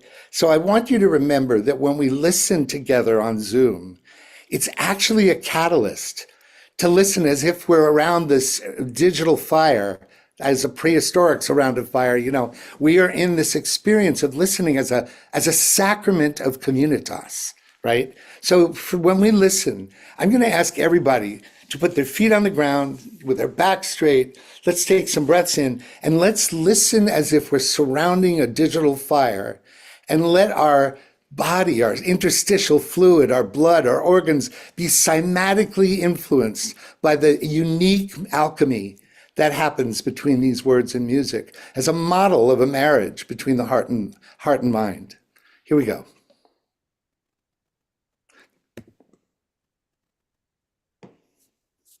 Your life story, your total allegiance to the content of your consciousness, your commitment to the continuity of your identity as an individual me, your preoccupation with its travails and triumphs, all of this is a trance,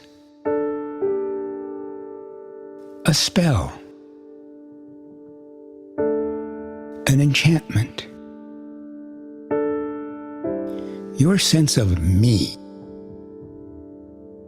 is an apparition, an image on a scrim, a stage trick, a ghost. The only thing that makes it seem so real is your continual fixation, truly, your unending need to fix it, to mess with your made-up self, to fine-tune your imaginary friend, and to get it right.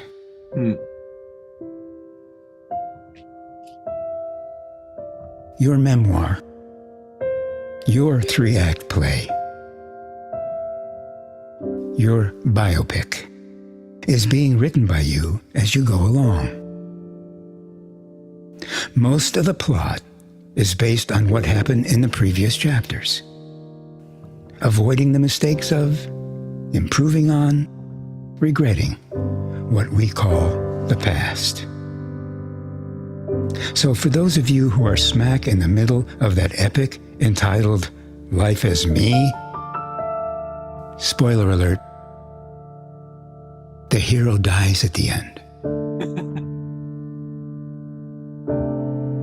Your personness, your personality, your sense of that me that you think yourself to be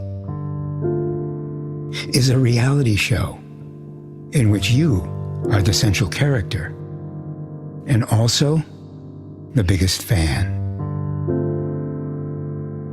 That show will come to an end. The last page of the script will be written and read. The curtain will come down. The credits will roll. But you, the you that has been here all along, thinking of itself as me, that you will remain. That you cannot die. That you is eternal. Let me say it this way. You are eternal. Just remember, the light at the end of the tunnel is a mirror.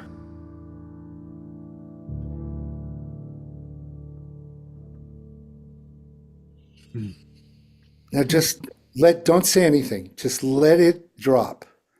Let it drop into your fluids, into your heart, your soul. And just continuing with that, there's one other short one, and then we're going to talk a little bit about it.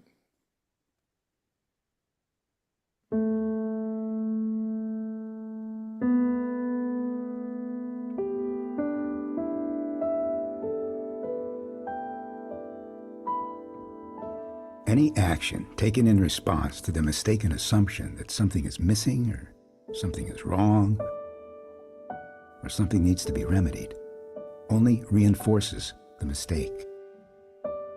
It adds credence to that which does not even exist.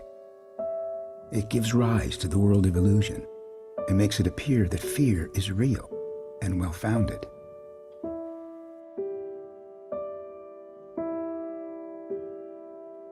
Once you take this road, it leads only to more fear, more illusion, more suffering.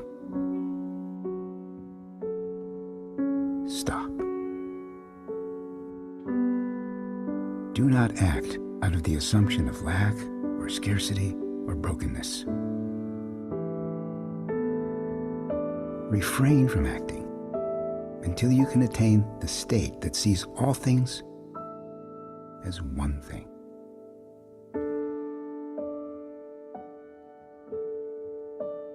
There is only one thing happening, and that one thing is not in conflict, not in lack or scarcity, and it is not suffering. That one thing is whole, complete, and fulfilled, now and always. Resist the temptation to separate your perceptions into segments, some of which are good and some of which are bad.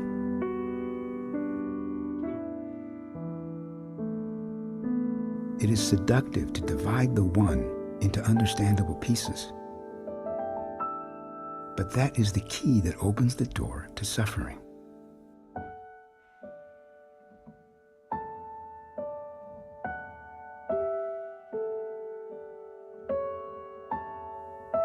Stay at the level of awareness where there is only one.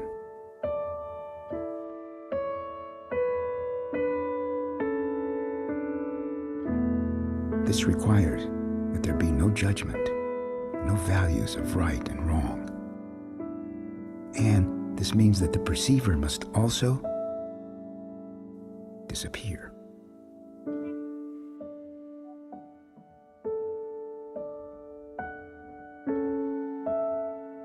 It is the essence of the false identity that it is separate from all it perceives. It exists only in that it is not that which it judges as right, wrong, good, or bad. To give up judgment and to witness what is as one is to drop the separate identity and become the one itself.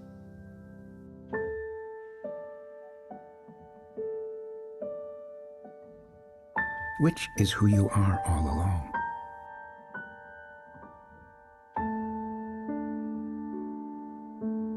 Peekaboo. You are the only one.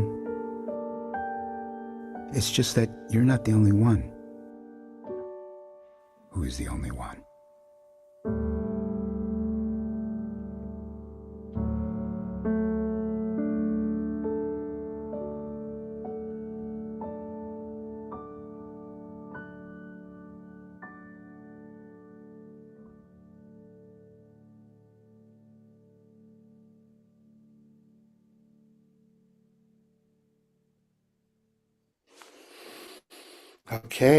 Okay. Well, then now I just want to share because I'll go to that promo in a minute. But Hope, I'd like you to share anything at all because if we have a little time, I'd rather hear you speak than me. I've already spoken a lot.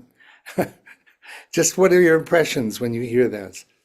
Oh, well, first of all, like I always say, I mean, I hear one note from you and I start to go into another world. I was really so touched and moved by the first piece in particular. It's almost too much to have two in a way because they're rich and they're deep.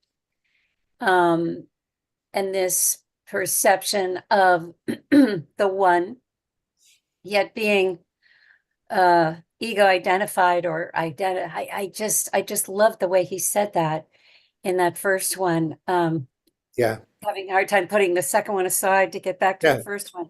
But yeah, this is what we're after. What we're after is, in our work together and certainly in what I'm doing is to move past all of that and move past this identity bit. And I love how he was talking about something I like to talk about too, which is, we have this proclivity to name it and claim it. So we'll take even a miraculous event, we'll put a title on it, we'll put a church around it, we'll put a box in it, whatever. Now we understand it.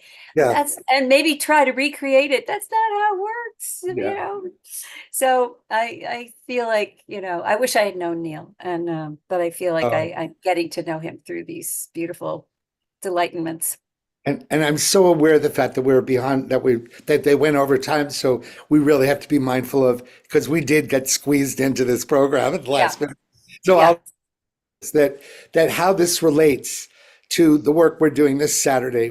We are so, you guys, Scott and Alan, we are so excited because we've been doing this workshop now, both in relationship to grief, resilience, and in a sense, resilience is the first stage of grief, in the sense that we face something we're not expecting. And like, how do we navigate a bump in the road? It's like, whoa, how we do it with flow and ease and holding things, not letting us freak us out and all that. Resilience is like a bump in the road. Something lost, trauma, and grief is something that's worth grieving is a much bigger bump in the road, right? It's a complete game changer. And so what we've found is that the thing that steals people's purpose and their shiny light and their sense of connection to the united field the most are the stories that people tell about themselves in response to the wounds and the bumps and the losses and the changes that end up being calcified in a way that has to be addressed, or else you're not free, right? There's another version of saying what Bruce was saying and what Tara was saying. So we really created, actually it came through Hope after we had a long conversation of this thing called the chrysalis process. And we just want to say, because we don't have much time, that it's this nested process that gives rise to the frequency of the next thing. And just briefly, in the resilience thing we're doing this Saturday, we don't have time to describe it in detail, but just say something, Hope, about why we're so, I've never been more excited about using Hope's immersive guided meditation transmitter gift and my capacity to use music as a way to shift and elevate frequency. And together we use these tools to actually literally emulsify calcified loss and grief and rigidities and personality patterns. And it's so exciting that we really came up with something that people are from A to Z having a radically different experience. Hope, can you add it, knowing that we have not much time more? Well, we wouldn't be talking about it if it hadn't been working. Every time we do one of these online or in-person chrysalis process, you know, here's the thing: people don't change through a lot of words. They don't change necessarily through, you know, we have wonderful ideas and books and, you know, and we learn through people like Bruce and all of that, but really it's having an experience, personal experience, that changes us. So the chrysalis process is chock full of it's 4 experiences that weave one into the other to bring us from one state at the beginning to another in a way that will stick. And so that's why we're doing it. We're trying to get unfrozen after all the changes, and the people have sort of, as Gary says, calcified in reaction to a lot of things that have happened in recent years. I think Scott should read some of the comments, right, Scott? There's some beautiful comments in the chat. I'm not going to, because we're 20 minutes over and I'm feeling bad about Maria, who is giving up a wedding to be here. So suffice to say, there's gorgeous comments. Beautiful hearing what Neil had to say. Beautiful music as always, Gary. And thank you for bringing that into the show. And let's take a look at how people can join you on Saturday.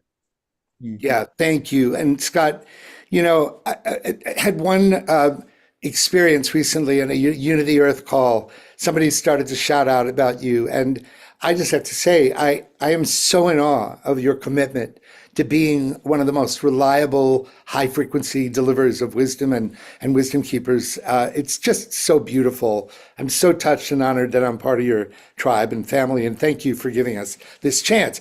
This Saturday at 9 a.m. to 3:30 p.m. PST, we're going to be offering our a beautiful new version of the resilience workshop, Cultivating and Mastering the Art of Change. So definitely find out more by going you-awake.com, as you can see there. And I think that we'll probably call it. Thank you for the opportunity to share. And in particular, I really know Neil is shining down, looking at us, smiling, and really grateful that we're honoring him. And thank you for the opportunity to do that as well. Absolutely. I didn't know him as well as you did, but I did know Neil through Pachamama and just living in Marin together. And thank you, because I always liked him, but his wordsmithing and his ability to put into succinct words the big picture, wow. Yeah, and then added to your music. I can't wait. I want to listen to all of them, and I'm sure that I put the link into the chat box. Well, also, you guys, you got to go to Amazon and buy his book. It's probably the best subtitle in the history of subtitles. Delightment, escaping the solitary confinement of your prisonality. I just love it. So we'll let you go. Thank you, Maria. Sorry if we took some more time. And I hope, please join us this Saturday or next Saturday. And as Dr. Clint Rogers and Dr. Naram would say, I love you and I'm with you. Namaste. Namaste. We love you too, Gary. Thank you, Hope. Thank you very much. And I did just take a look and found the book that Gary was talking about. So if you want more Neil Rogan, God bless his soul, the book is called Delightment, Escaping the Solitary Confinement of Your Personality. Prisonality. There it is on Amazon. I'll put put it in the chat box, but I want to leave that up for people watching on YouTube or on Facebook. And a big hello to all of the people watching. Really want to appreciate those of you who are watching on Facebook or on YouTube. Welcome, and I hope you're enjoying our Global Peace Tribe show. I'm going to turn it back over to my partner for the evening, Alan, to introduce our very next guest. And thank you, Maria, for being patient. Yes, thank you, Maria, and thank you, Scott, for not going with the comments and just speeding things along in doing this for a while. But I have to say, the arc of this show is very interesting. We started with the personal, and then Tara got into the transpersonal, and Gary and Neil Hope got into the real level of high transformation. And now Maria's talking about another level of transformation because she is a holistic nutritionist. She is a certified health and well-being coach. She's a functional nutritional coach, and she's certified in Ayurveda as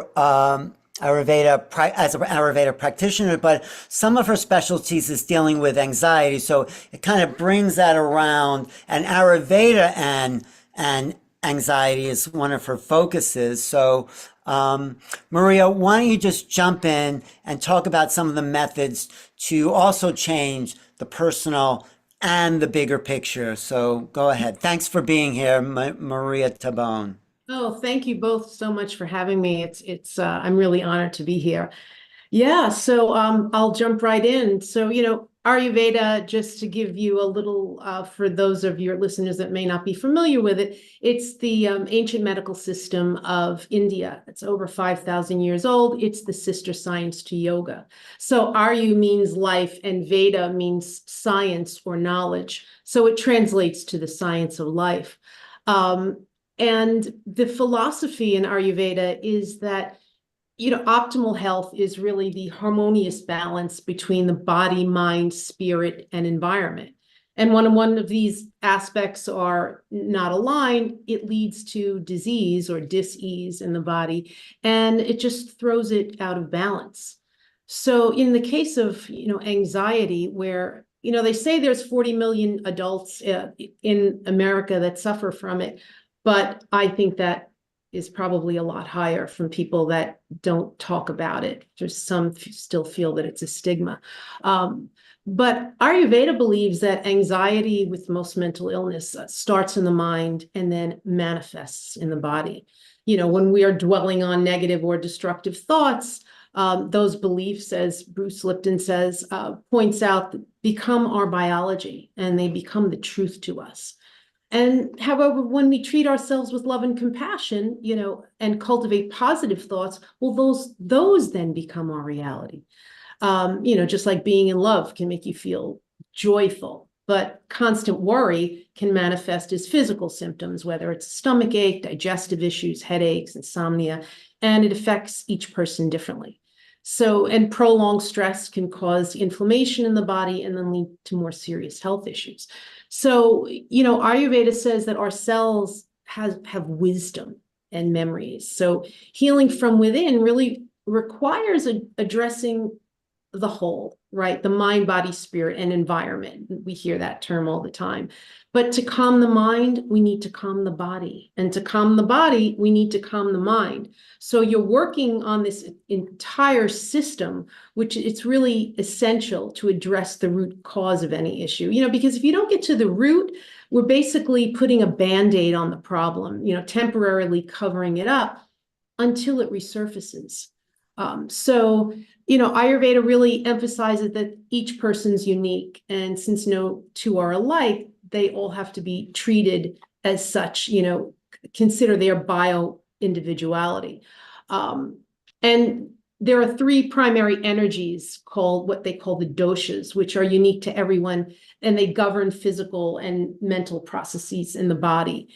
And these doshas are comprised of the 5 elements, known as, so it's vata, which is air and ether, pitta, which is fire and water, and kapha, which is earth and water. So when you understand your dosha, that provides insight into your innate nature. So it helps you determine what the best foods are for you, how to eat, why you prefer a certain season. Some people love the cold, some hate it, and even the exercise that aligns with your body type. It also, meditation, breath work, herbal remedies, body treatments, aromatherapy, these are all part of the treatment in Ayurveda for anxiety. And once everything starts to change, when we begin to live in balance, right? Again, with all the things I mentioned, like eating the right foods, meditation to really retrain those thoughts. Once you start doing that, then the body and the mind start to reconnect and harmonize. You start to feel lighter, and that cloud starts to lift, which really allows you to get to the source so you can heal from there. And, Tara, which that was so beautiful, meditation is so essential for healing, right? Calming the mind, being present, and that can be difficult. I'm sure like people are meditating, you're thinking of, oh, what am I doing tomorrow morning? What am I having for breakfast? But I advise my clients to just start with 5 or 10 minutes a day. Just even if you can simply just sit in silence without distraction, and then, start focusing on your breath. It really, as we know, it's a practice. And over time, it starts to feel better and better. I love meditating. I meditate every morning. And I even say, some people will say to me, well, I can't get on a mat. I don't have time. I'm like, the minute you open your eyes, have some gratitude for something and just do a meditation while you're laying in bed. I'll take it just to start that process. And it's really, really profound. But again, going back to that manifestation of all of these thoughts, and we have them, and especially in the climate that we're living in right now, it's no wonder that, everyone is just stressed out and in distress. And we need to kind of break that cycle of retraining those thoughts and retraining what we say to ourselves and how we feel about ourselves. I think meditation and taking care of your body and your mind is an act of love, really. I think that just getting started with meditation, but again, starting with how you think, just pause and be conscious of how you talk to yourself, just breaking that cycle. And it's also, Ayurveda also talks about having a daily routine is really important. And it sounds very simple, but just something like including regular meditation times, including regular meal times, walking every day for even 20 minutes after a meal, going to sleep at the same time. Having that steady routine really starts to help. It helps the mind and it helps the body.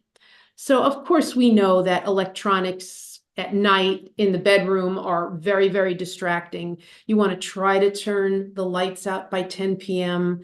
and just really calm yourself and prepare yourself for bedtime, and try not to take those thoughts to bed with you. You want to try to not watch, of course, the news and anything that is upsetting or violent, so you can go off to sleep and just drift off with some positive thoughts. And that will take time to keep doing that. It's just going to have to start to be a routine. But you can do it. I mean, there's other things. Body work is wonderful. Diffusing essential oils in your room can really contribute to a nice, peaceful night's sleep. And also refraining from eating after 5 p.m., gives your body ample time to digest. Eating late disrupts the body's digestive process. So you want to be able to prepare fully to get a good night's sleep and just drift off into a lovely, peaceful sleep with calm thoughts. So that's pretty much it. I didn't want to take too much of your time. Well, Maria, thank you very much. And what I do want to do is let people know how they can get more of you. I'm pulling up your website, and the website is theholisticroot.com. Theholisticroot.com. And I see that people can get a discovery call. So upper right-hand corner, book a discovery call. And is that a free consultation? It is. It's a free discovery call to see how we can work together. Oh, that's very well. And is there a particular demographic group that you most enjoy working with, Maria? I've mostly been working with women, 30 to 70. It's a pretty big demographic group, but and I should mention too, I've had anxiety, and it was one of the reasons I had it many years ago, and it was one of the reasons that started me on this path. Because now, once you experience something and then you hear someone say that they have it, it takes on a whole new meaning, because you can really understand where they're coming from. So I work with a lot of women that, if they have weight issues or want to learn more about nutrition, and if they have chronic illness, I help a lot of women with Hashimoto's thyroiditis, because I also have that. So, and that took me like a 2-year journey to get from, feeling awful to healing. And a lot of that I did with Ayurveda, including when I had anxiety, I healed it through Ayurveda as well. Scott, I think Maria makes this show extremely holistic. We had the mind, the emotions, the spirit, the environment, and now the body adds that final piece, or maybe we start with the body, but it's like all the pieces were addressed on this show tonight.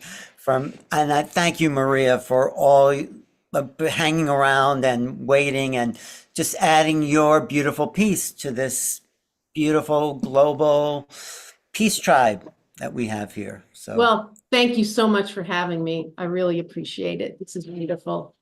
Well, thank you, Maria. And I know that you've got a wedding that you've been kind of popping in and out of for the. Have some dancing to do. Yeah. So, is the wedding still going strong? It's still going strong. So.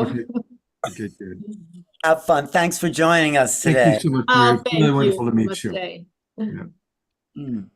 All right. Well, we have a lot to digest, Alan. So we're going to go to Omar Shah for another song. Then we're going to kind of come back, do some announcements, and then take any questions and comments from the audience. I also want Mitchell to comment a little bit about, because he also has a little bit of a holistic. So let's see if we can do some of that. Absolutely. Want to hear more from Mitchell for sure. All right. We'll hear more from Mitchell. Are you ready, Mitchell? Are you awake? I am awake. I'm just holding on by my fingertips at this point. But okay. All right.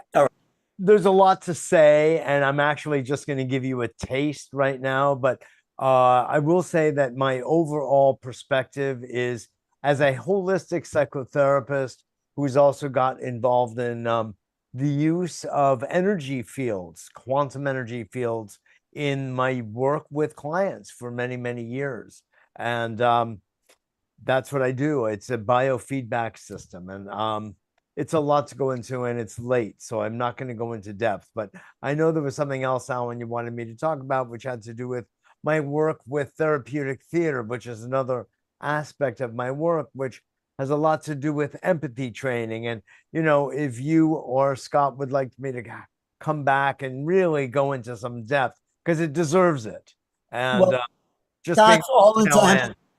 what? With Richard Rosenberg, empathy was a big piece. So I think you and Scott could do a Yes. great match. Yes, exactly. I interviewed Marshall some time ago, and it was one of the highlights of my time, you know. So I'd be glad to do it. In fact, I'm going down to Paradise Island on Wednesday to the Shivananda Yoga Ashram to teach exactly this to the yoga students there. So it's exciting. But I will say, just in light of every beautiful, beautiful presentation tonight that Alan, you and Scott brought forward with Tara and Hope and Gary and I have been trying to connect for quite a long time now. And every time we have like an EL meeting or something, we're always saying, hey, we got to get together. And so this yet again, everyone is bringing such really juicy, important material to the table, both on the micro level and the macro level. And as you well said, Alan, each person developmentally through this evening was kind of a beautiful movement between these spaces of micro health and well-being, all the way to looking at the collective and the way we're all interacting with each other on the quantum, sort of like the butterfly effect, you know, where every single word and every single action and every single intention is affecting the whole. And with the amount of love that Scott generates in this group, we're really affecting the field, and God knows it needs it. So that's all I'll say for the moment. You know, I want to acknowledge that his work, his company is A Better World. Yes. And thank you, Mitchell, for all that you do to create a better world. My pleasure. You know, all the events that you do. And good luck. I'm sure August 3rd is going to be an amazing night. Absolutely. Serious Thank FOMO. you. But let me know right away when you've got the information about the live stream. Absolutely. That's how most of our audience will be joining We'll you. know tomorrow. Okay, Scott? Thank you so much, brother. Mitchell, someone wants to know the website for your quantum energy field, so put that in the chat too, okay? Sure, sure. It's my website, and I don't go into great depth on the website. That's more media oriented, but you can contact me, and I'd be glad to talk to you about it. abetterworld.net. I'll put that in the Exactly. chat. Okay, sure. So hang out if you want, and we'll just Yeah, go into. I'll stay with you for a few more minutes. Okay, great. And here is Omashar to help us. Like Gary said, we can't just have blah, blah, talk. We got to, and that's one of the things I love about our show is that we always have live music in between the amazing presenters. And thank God for Omashar, our house musical artist.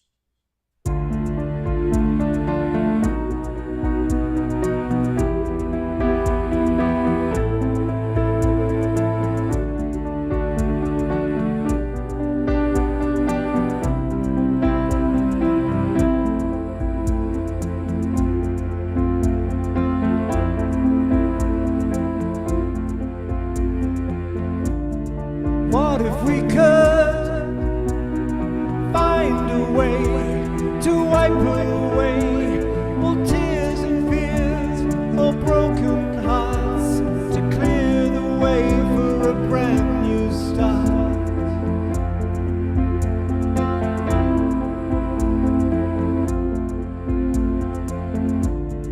Now that we see and know the way to lift our day and shine the light for all to see, the way back home and the way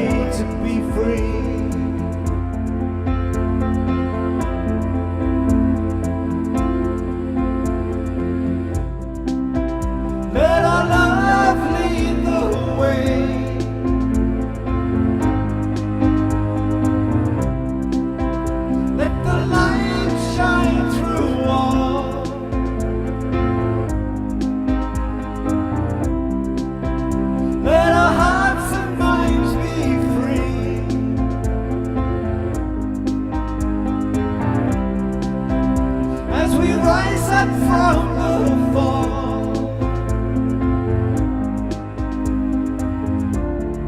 There is a way to see again, to be again, to know the truth and smile again. With an open heart we feel safe again.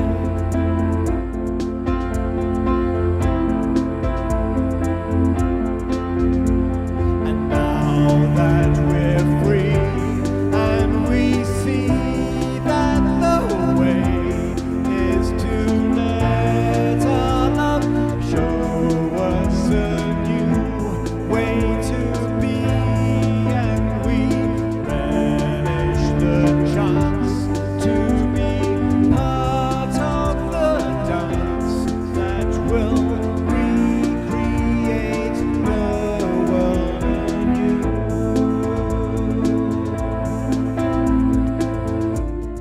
What if we could find a way to wipe away all tears and fears, all broken hearts, to clear the way for a brand new start?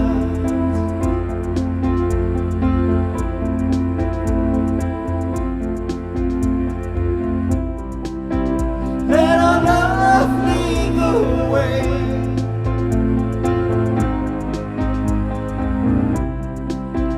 Let the light shine through all.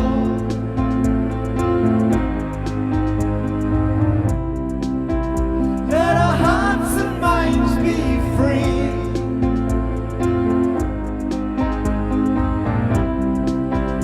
As we rise up from the fall.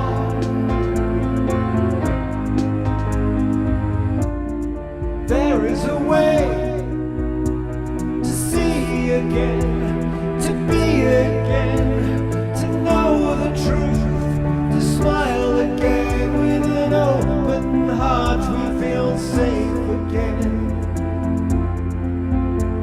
safe again.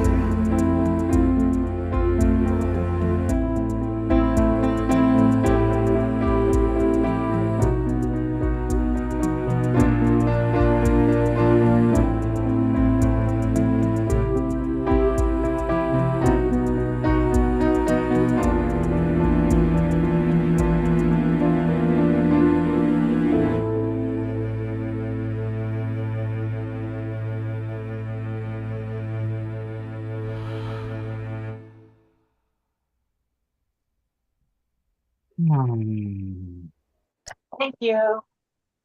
Big appreciation. Boy, the words, it's amazing how often the words of your songs perfectly fit what the show has been about, Omar Shar. It's extraordinary. Thank you. It's by design. Yeah, well, the design's working, bro. And but it's also what do they call it? The something internet in Hawaii, they called it the I don't know, the grapevine. Oh, the coconut. Thank you. There we are, right there. Because we're all tuned in to this focus, and as I've mentioned before, I don't choose the songs. It just says, it presents itself, and I go, okay, and it's always perfect. Yeah. As we are. Well, it shows that you're a clear channel for spirit to flow through. There we are. Absolutely. I rest my case. Hey, I do want to, for all the people watching on Facebook, I want to show Mitchell's website so you know where you can get all things Mitchell J. Rabin. And it is a betterworld.net, a betterworld.net. And I'm going to accept your cookies there, Mitchell. Okay. And they're delicious, Scott. He's very committed to creating a better world. And you'll find podcasts and videos and his store and anything in particular you want to make sure we focus on while we're looking at your website, Mitchell? Oh, wow. That's a beautiful question, Scott. I mean, I've got a million podcasts. I mean, honestly, I've been doing this since 1993. I really started a long time ago when as I said, I was about 2 to 4 years old. I don't even remember. But, the the radio and TV and podcasts pretty much since then. So that's a lot of fun. The YouTube and the Spotify, as well as the store is actually pretty cool because I've got these things that so many musicians, Omashar and every, I have something called the Sound Lounge, which is a vibrational bed where that actually you feel the music coursing through your body, especially the bass, the in harmony thing.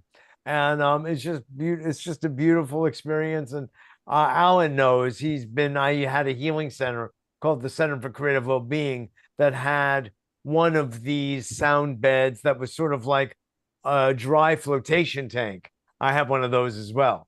So I've been totally into the interface of some of the stuff that Bruce was talking about, creating alpha, theta, and delta waves and brain coherence, and using sound and hypnotherapeutic reprogramming to bring people into these, reprogrammable states of being. So all that stuff is on the website. All right. Well, thank you for all that you do to create a better world. Thank you so much, brother. We're going to do a few announcements, and I want to start with just inviting all of you watching on Facebook and YouTube. We go out to about 150 Facebook groups, pages, and channels because of the Sign Network. Sign, S-I-N-E.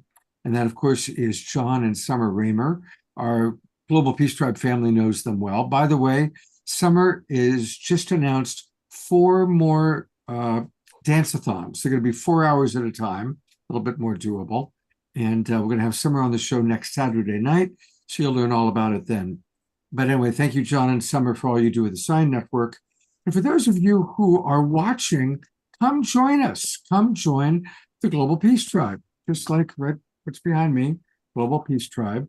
But even easier, I'll show you our website. It's our name, globalpeacetribe.com. And that's where you can learn all about us, all about what we do. We provide 2 or 3 shows every week, always on Wednesday and Saturday night, with all sorts of people. There's Kristen Hoffman. You heard her earlier tonight, and I'm going to replay that song. And we have amazing people coming onto the show. Pato and Antoinette are going to be back on in a couple of weeks. So click register for the new season. And there's a good time because we just started our new 3-month summer season. And there's all sorts of different levels that you can join at. And then you get the Zoom room links to all of our shows. And we are going to be doing at least once a month. Eden, Amador, and I are going to do a Sacred Sunday show, of course, with Omashar. And we're going to do another film series with Lori Grace. And we've got some other fun things planned. So please do join the Global Peace Tribe. And a big thank you to all the people that are in our Zoom room, because they did that.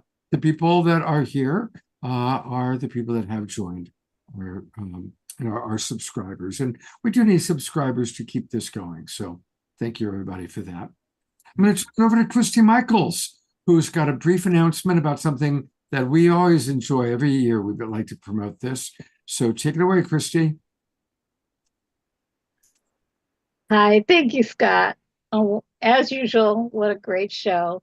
I had a profound healing myself from using Bruce Lipton's work. And so I know it works. All this stuff. This is the only way. In fact, I just had a really amazing healing happen. I was Memorial Day weekend. I was in the hospital on morphine with really intense pain, and came home. They didn't know why or couldn't diagnose it or anything, and they just said, "Here's a bunch of drugs. Go home." And so I didn't want to do that. So I decided to use the Dr. Joe Dispenza, because I had made that video, Dr. Joe Dispenza Meet Mary Magdalene, which documents that Mary Magdalene's awakening happened as Dr. Joe Dispenza discovered in 8,000 brain scans. And I showed the connection point by point by point. So this week, this month, coming up July 22nd, is the Magdalene Feast Day celebration. And I'm going to really do a deep dive in what an incredibly powerful leader she was. I mean, we have really missed out, especially women, And of course, women are now losing everything. We've lost our rights to sovereignty over our body. We've lost the Equal Rights Amendment that allows equal pay for equal. I mean, how much more, ladies, are we willing to lose? And it's really only going to come, as one person talked about here today, when we unify our voice, when we join together. That's why I'm a big supporter of Scott and what you do. I love what you do. Thank you. And Scott and Lori Grace did a whole thing a few Friday nights back about the documentary on the rise of white Christian nationalism. And we have a race coming up that is neck and neck with two people. Nobody wants either one of them. But the people have no voice either.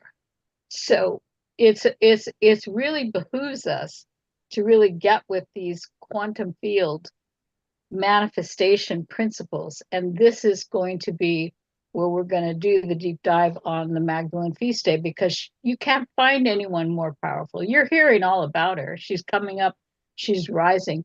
In fact, I am going to teach a class down the road called Taking a Peek Behind the Veil, because people don't know that these spirit of ascended masters are actually speaking to us. I mean, you have many guests on that come on, but I think people need to know, how do we take a peek behind the veil? And I'm a mystic. And so anyway, I sat up and I did a meditation, and I asked for the mantra, and the mantra was be still and know that I am God. And I stayed in the be still and know that I am God. What a sweet spot. And the second that I hit that sweet spot, suddenly everything opened up, and this download of what I was to do for the Magnum Feast Day came pouring through, and out came the pain, completely gone as soon as the vision poured through me in its entirety. And I wrote it all down. And I got up and I was like, what? I'm pain free. And I was on morphine, man. I was like, whoa, this pain was bad. And it was gone. So I just got a healing metaphysically from releasing. So anyway, thank you so much, Scott, for letting me give I'll put my information in the chat. You can click on the link and go there and check it out. I'd love to have you join us, especially the women. Come on, we got to get together. We have to unify, ladies. We have to get on the same page and raise our voices and support each other. Thank you. All right. Well, thank you very much, Christian. I know that it's going to be a really very, very, very special event. You do a great job putting it together every year. Thank you.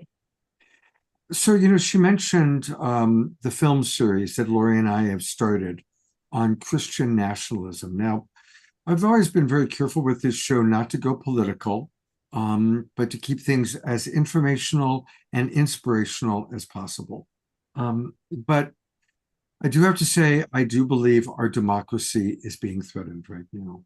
I'm not promoting a specific candidate, but it is important for us to be aware of some of what's going on. And some of these documentaries are very, very powerful. And the next documentary that we're planning on showing is a movie called Bad Faith.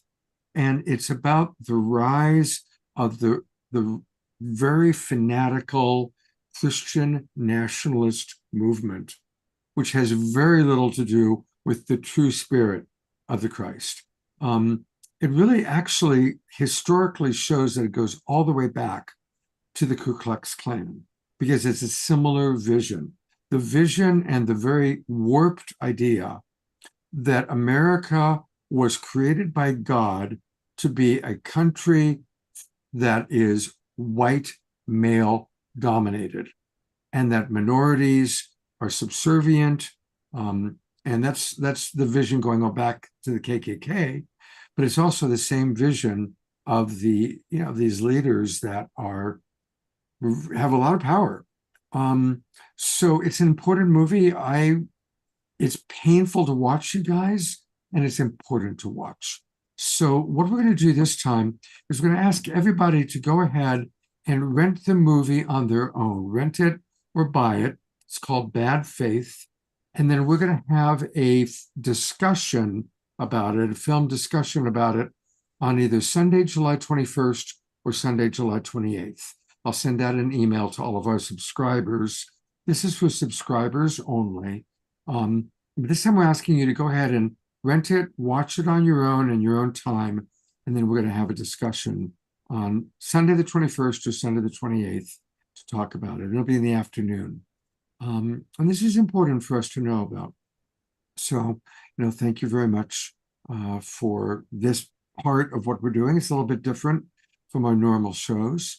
And I'm going to turn it over to my co-host, Alan, because I think, Alan, we already know about August 3rd, but there was something else. You've got something else coming up in Sedona, I think. Yes, the Sedona Transcendence Retreat. Let me find a flyer for that. That's Matt Kahn's going to be there. Who else? Lisa Royale. A bunch of channels, mediums, psychics is kind of the theme. And a great place is the fall equinox. We'll get there to the fall equinox, because right now it's the heat of summer, but it's coming up, and that'll be a great Sedona retreat that I'm part of. I am doing lots of shows on my YouTube channel, youtube.com/new realities. Was something else coming up for us, Tara? Were we doing something? Maybe we'll plan a retreat somewhere too. I'm going to plan a retreat somewhere with our friend Marnie Friedman, who runs the San Diego Writers Festival. So we're hoping to do a spiritual writers retreat. That's right. That'll be really fun. This woman, Marnie from San Diego, who runs the San Diego's Writers Retreat, and I suggested we put together a spiritual writers retreat. So that's something that could be very exciting for people who don't feel they have the encouragement to do their own writing about their spiritual lineage, about their spiritual awakening. I think that's a whole new, it's not a new genre, but it's going to hit mainstream in a way that I think could. And I think you're a great leader in that, because you've made that bridge, Tara, from, the normal world, and you had an awakening, and now this is your life.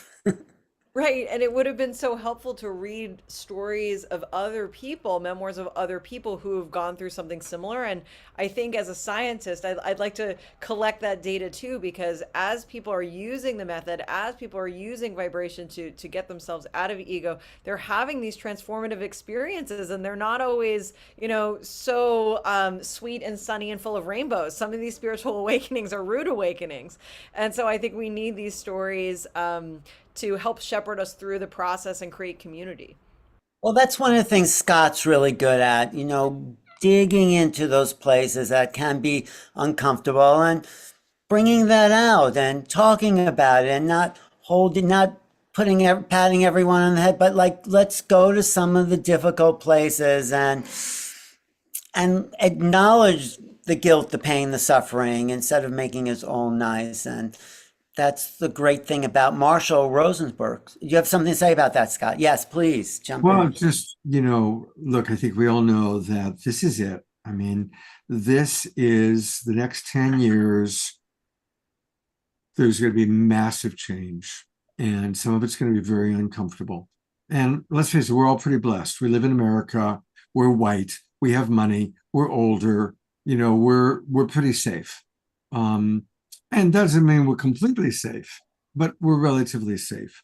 But my God, the amount of suffering that's already going on in the world, obviously in Gaza, in Ukraine, in other places, Yemen, and we need to show up. And I think really most of us who are on this show, I'm going to bring Mitchell on also. Most of us who are part of the Global Peace Tribe, we all recognize, okay, what can I do? What role can I play to create an awakening world, to create a better world, to create a new reality, to use our monikers, our collective monikers. Sure.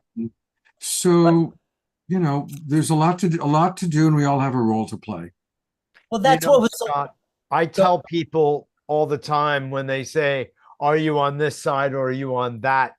You know, whether it's the Israelis and the Palestinians. I mean, I know how I feel about what's going on, or the Ukrainians and the Russians, and I'm Ukrainian Russian, Ukrainian Jewish. Wow. And with a little Russian thrown in too. Yes, you're right. And I say, you know what? I'm on the side of peace. And that's where we have to, I believe, come from. And if we come from that space, the ability to resolve these issues, I don't know, I personally think starts to become quite easy. Well, this is what we demonstrated on this show. There are answers to the problems. There's answers to body, mind, spirit, you know, awakenings, how to find peace within. I mean, this is why we do the Global Peace Tribe, and why you're so dedicated to, I think, because you're finding, I can't put words in your mouth, but you're finding this is helping people, Scott. I think that's why you're doing it. That is why I'm doing it. I'm going to read a few comments from the audience, and then if there are any closing thoughts or comments, and then I can actually play the Kristen Hoffman song one last time, kind of bookend our show with that. But Morgine writes, remember, merely thinking loving thoughts as often as you can makes a difference. It affects the whole of humanity.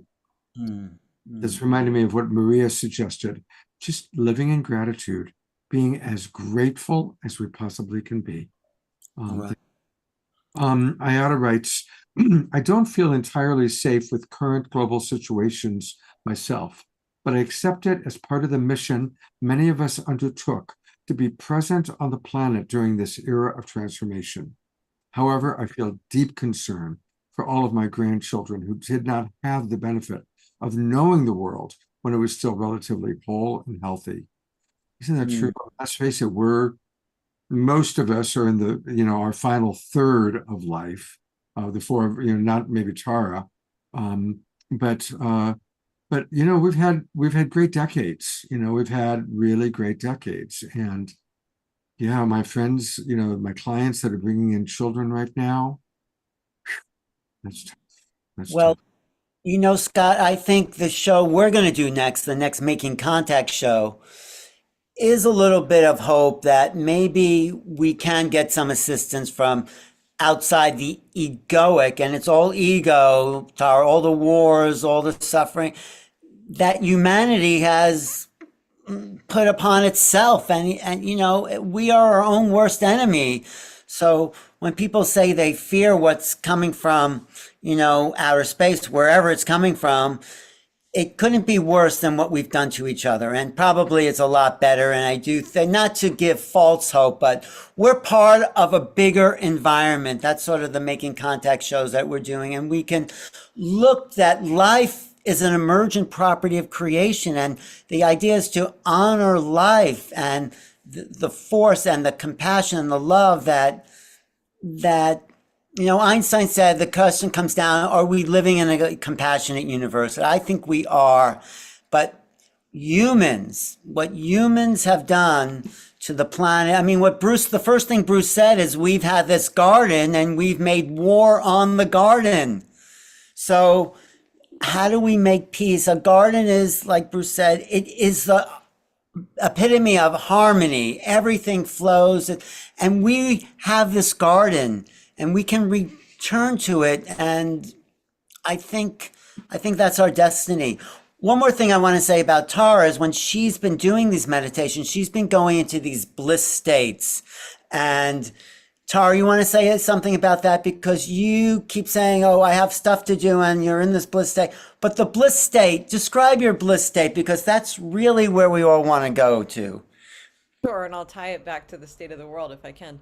So my experience, my personal experience has been when actually doing the work to untether oneself from the ego and stepping into higher consciousness, the spiritual feeling without bypassing is that things are perfect just as they are, and that everything that's happening in the world is allowing us to have the opportunity to untether ourselves. And maybe it's not in this lifetime, Maybe we don't get there by the end of again, this particular lifetime, but the scope is so much bigger when you're zoomed out. And so, not necessarily to provide false hope about any sort of third dimensional outcomes, simply that when one is in that state, the lived experience is that things are unfolding quite perfectly. And so I think that there are two ways to go about, we'll say, affecting change. One is to try to push the physical elements around in the third dimensional world and try to change specific things. The other method is essentially to surrender ego, untether yourself, tap into loving awareness, and then affect change from, we'll say, that quantum field, in the way Lynn McTaggart's research would explain. And so I think that doing this work of getting ourselves out of our own ego, we're doing our piece in the 3D world, in the same way that if we all were recycling, we could all affect change, right? If we're raising our own vibration. And then on top of kind of doing our part by cleaning up our own mental space, we can again go into that quantum space and then use that loving awareness to then set intentions for the physical 3D world. That is what I personally spiritually believe. I think that there's a lot of evidence also that suggests that that is true. I don't know if the scientific community at large would be able to process that information, but it is out there. And so just to remember that there are two ways of doing things, right? The 3D and then the quantum, and we should, I think, be doing both. But it starts with our own work and our own devotion to becoming in line with our true nature, which is loving awareness. Wow. Thank you. Thank you, Tara. Thank you. Beautiful. You know, I want to, I always get excited when there's a new person who comes onto the show who is such a bright light as you are. And thank you, Alan, for introducing her to us. And one of the things, Tara, that we do is we take certain sections from a show, and the wonderful Connie, who's in the audience with us, is our editor. And I'm going to make a segment of your presentation and your meditation and put it in our playlist, which is at the very top of our YouTube channel, called Dynamic Segments from the Awakening World, to help our audience get to know you more. So thank you very much, Tara. And thank you, Alan, for bringing her on. I want to read a few comments from the audience. Then I'll give you a chance, Alan and Mitchell, each to have one last final thought. But let me read a few comments that have come in, because we really haven't paid as much attention to our audience today as we usually do. You know, I just spoke about the wonderful Connie, who does editing for us. And Connie makes a really good point. She says, keep in mind, we are on the evolutionary upward spiral to peace on Earth, as together we bring heaven to earth. Trust the process with bold, committed action. And for those of you that don't know about the trust frequency that she and her partner Andrew have created, it's brilliant. And maybe you can put that into the chat box, Connie. I want to also acknowledge Morgine again writes, all the channels I listen to tell us we are ahead of the game. The increasing light is bringing to surface everything that needs healing, so it will get worse before it gets better. Just like when we, you know, are healing, when we're going through a cleanse, it is funky. You know, the funky stuff has to come up and out, and it's been stuffed for a long, long time. So I'm basically paraphrasing for you, Morgine, but I absolutely agree. She concludes by saying, we are winning, and the ETs are a huge part of that because they want us to succeed. And I agree with that, absolutely. And Scotty Satori is coming on. A lot of people promoting RFK. Again, I'm not taking, at least not publicly, any particular side, but I know that he's definitely worth listening to. And I encourage people to listen to what he has to say. Don't just read the media, because the mass media is definitely out to make him look bad. And so, watch the interviews and come to your own conclusion. All right, Mr. Steinfeld, Mr. Mitchell. I'm going to go to Mitchell first. Any closing thoughts? Well, I just want to say a huge thank you to you and my dear friend Alan for conducting a beautiful evening for us all together, Scott. And you're bringing great people to the foreground, which, of course, I've been doing it for a long, long time too. But your format is gorgeous. I love it. Omashar's music. You've created a quantum field for us all to really dance in and play in and celebrate and express our deep feelings about the world and about the work that we're doing to be in service. So that's really what I want to say. Thanks. And I loved meeting and listening to all of the folks tonight. Well, thank you, Mitchell, for all that you do to create a better world. Thank you, my friend. Yes. I'll be back. Alan? Yes, it's interesting. I think we're all about the same age, and we were brought up with television and variety shows. You remember there was a variety show on, and there was some singing and dancing, and but this is the essence of what that was supposed to be, a variety show that's about many different perspectives with entertainment that is bringing people to a higher level, and meditation and dropping in and making it personal. This was a program that I think for me, it feels very personal, each thing that from Bruce to Mitchell to Tara to everyone, it's something we can all use, and we can use it at this time where the world is more unpredictable than ever. It feels like it's just spinning out of control. So we have two choices with that. We can say, oh my God, what's going to happen? Or we can say, wow, this is the most exciting time. It's as exciting as it can get because nobody knows what's going to happen. We are off a whole new territory, and I can't think of a better time to be here on the planet, see, well, what's going to unfold next? What's it going to be? How does history write itself from this point forward? So I just think everyone should be excited about the possibilities and not in fear about that, because the unimaginable always seems to come forward just when you think we have it all figured out. So we are in interesting times. I don't know. I want to also show a phrase. your website or your YouTube channel.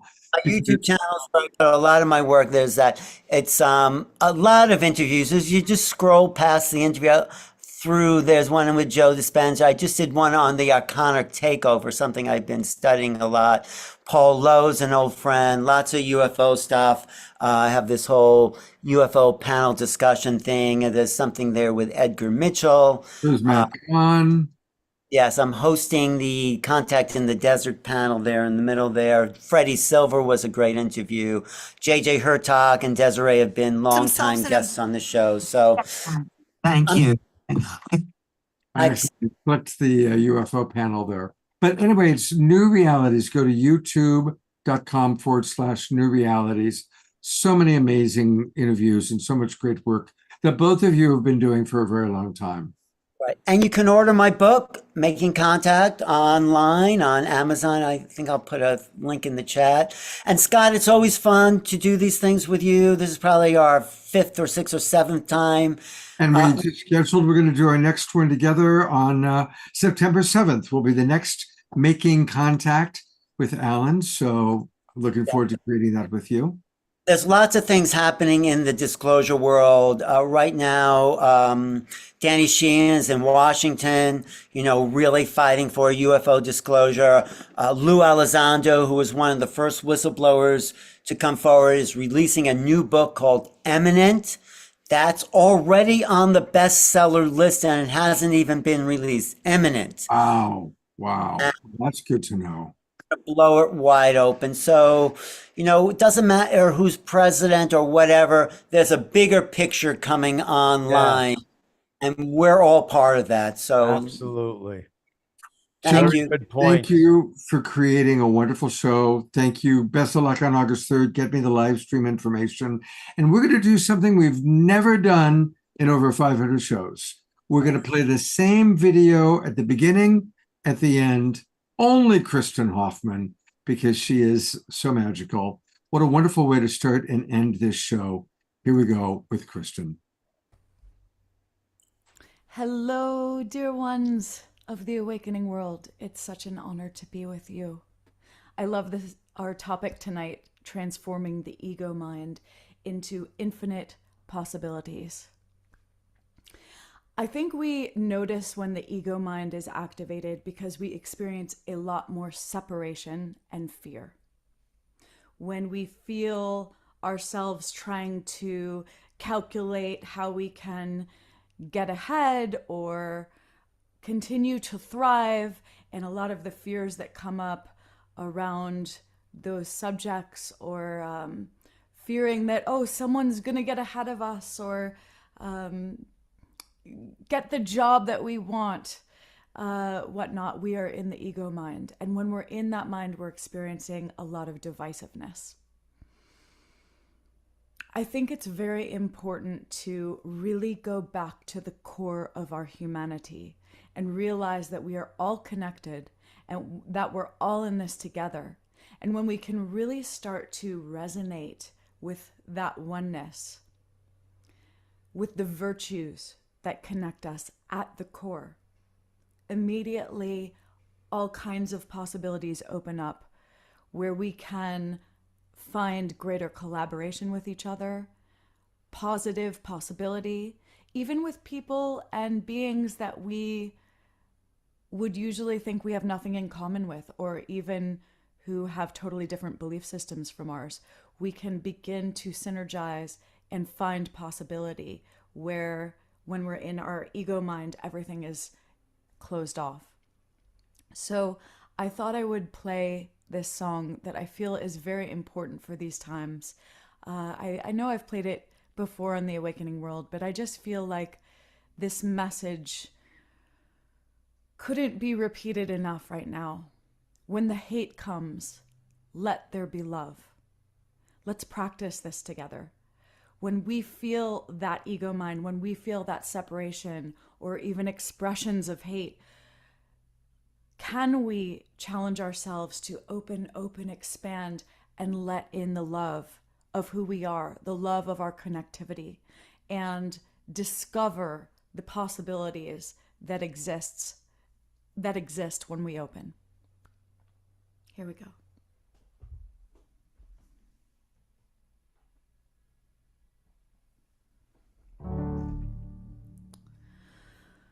When the hate comes, let there be love. And when the night falls, let there be peace. And when the dark cloud over our heads releases its grasp on our hearts and our souls, may we remember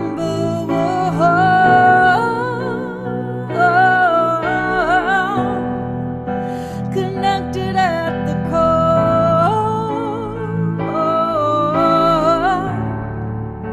One people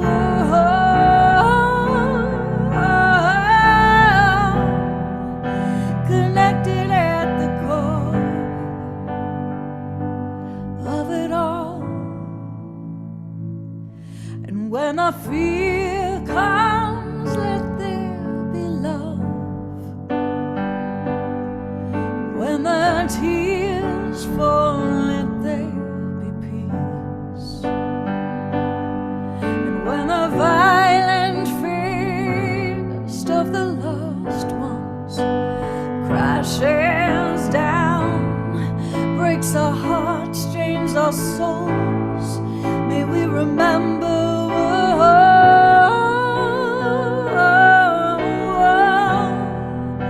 connected at the core.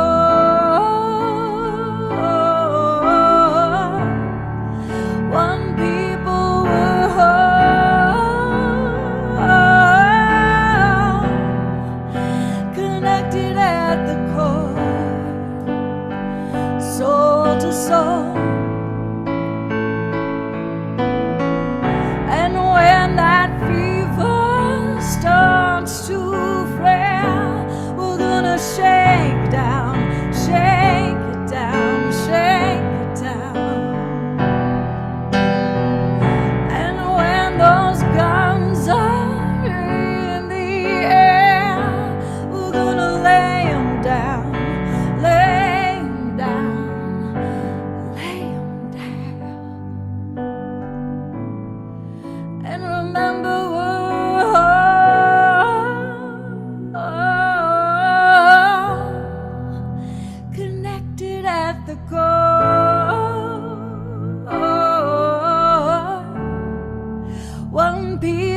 love you all.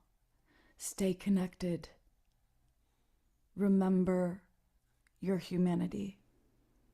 Remember that when you catch yourself going into that narrow ego mind, all you have to do is remember to open, expand a little bit more. Call in the love, call in the love. And all of a sudden, infinite possibilities blossom. Blessings.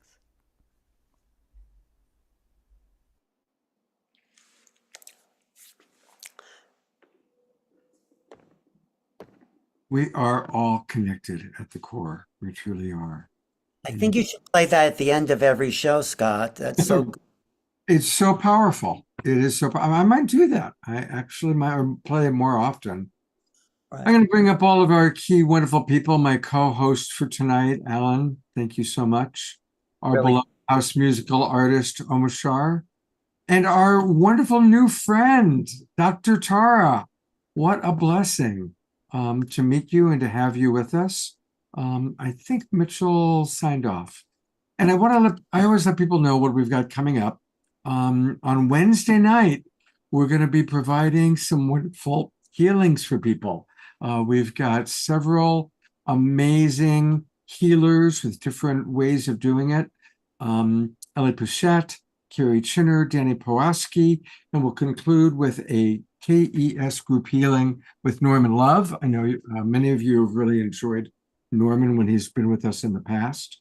So that's going to be on Wednesday night. And have a beautiful few days. Have a beautiful sacred Sunday, everybody. Remember, we can make any moment sacred just by choosing to see the divinity in all. And appreciate seeing the divinity in each and every one of you. I'm going to go to gallery view one last time so we can twinkle each other goodbye. And what another wonderful, beautiful show. Much love to each and every one of you, and I look forward to seeing you on Wednesday night. Good night.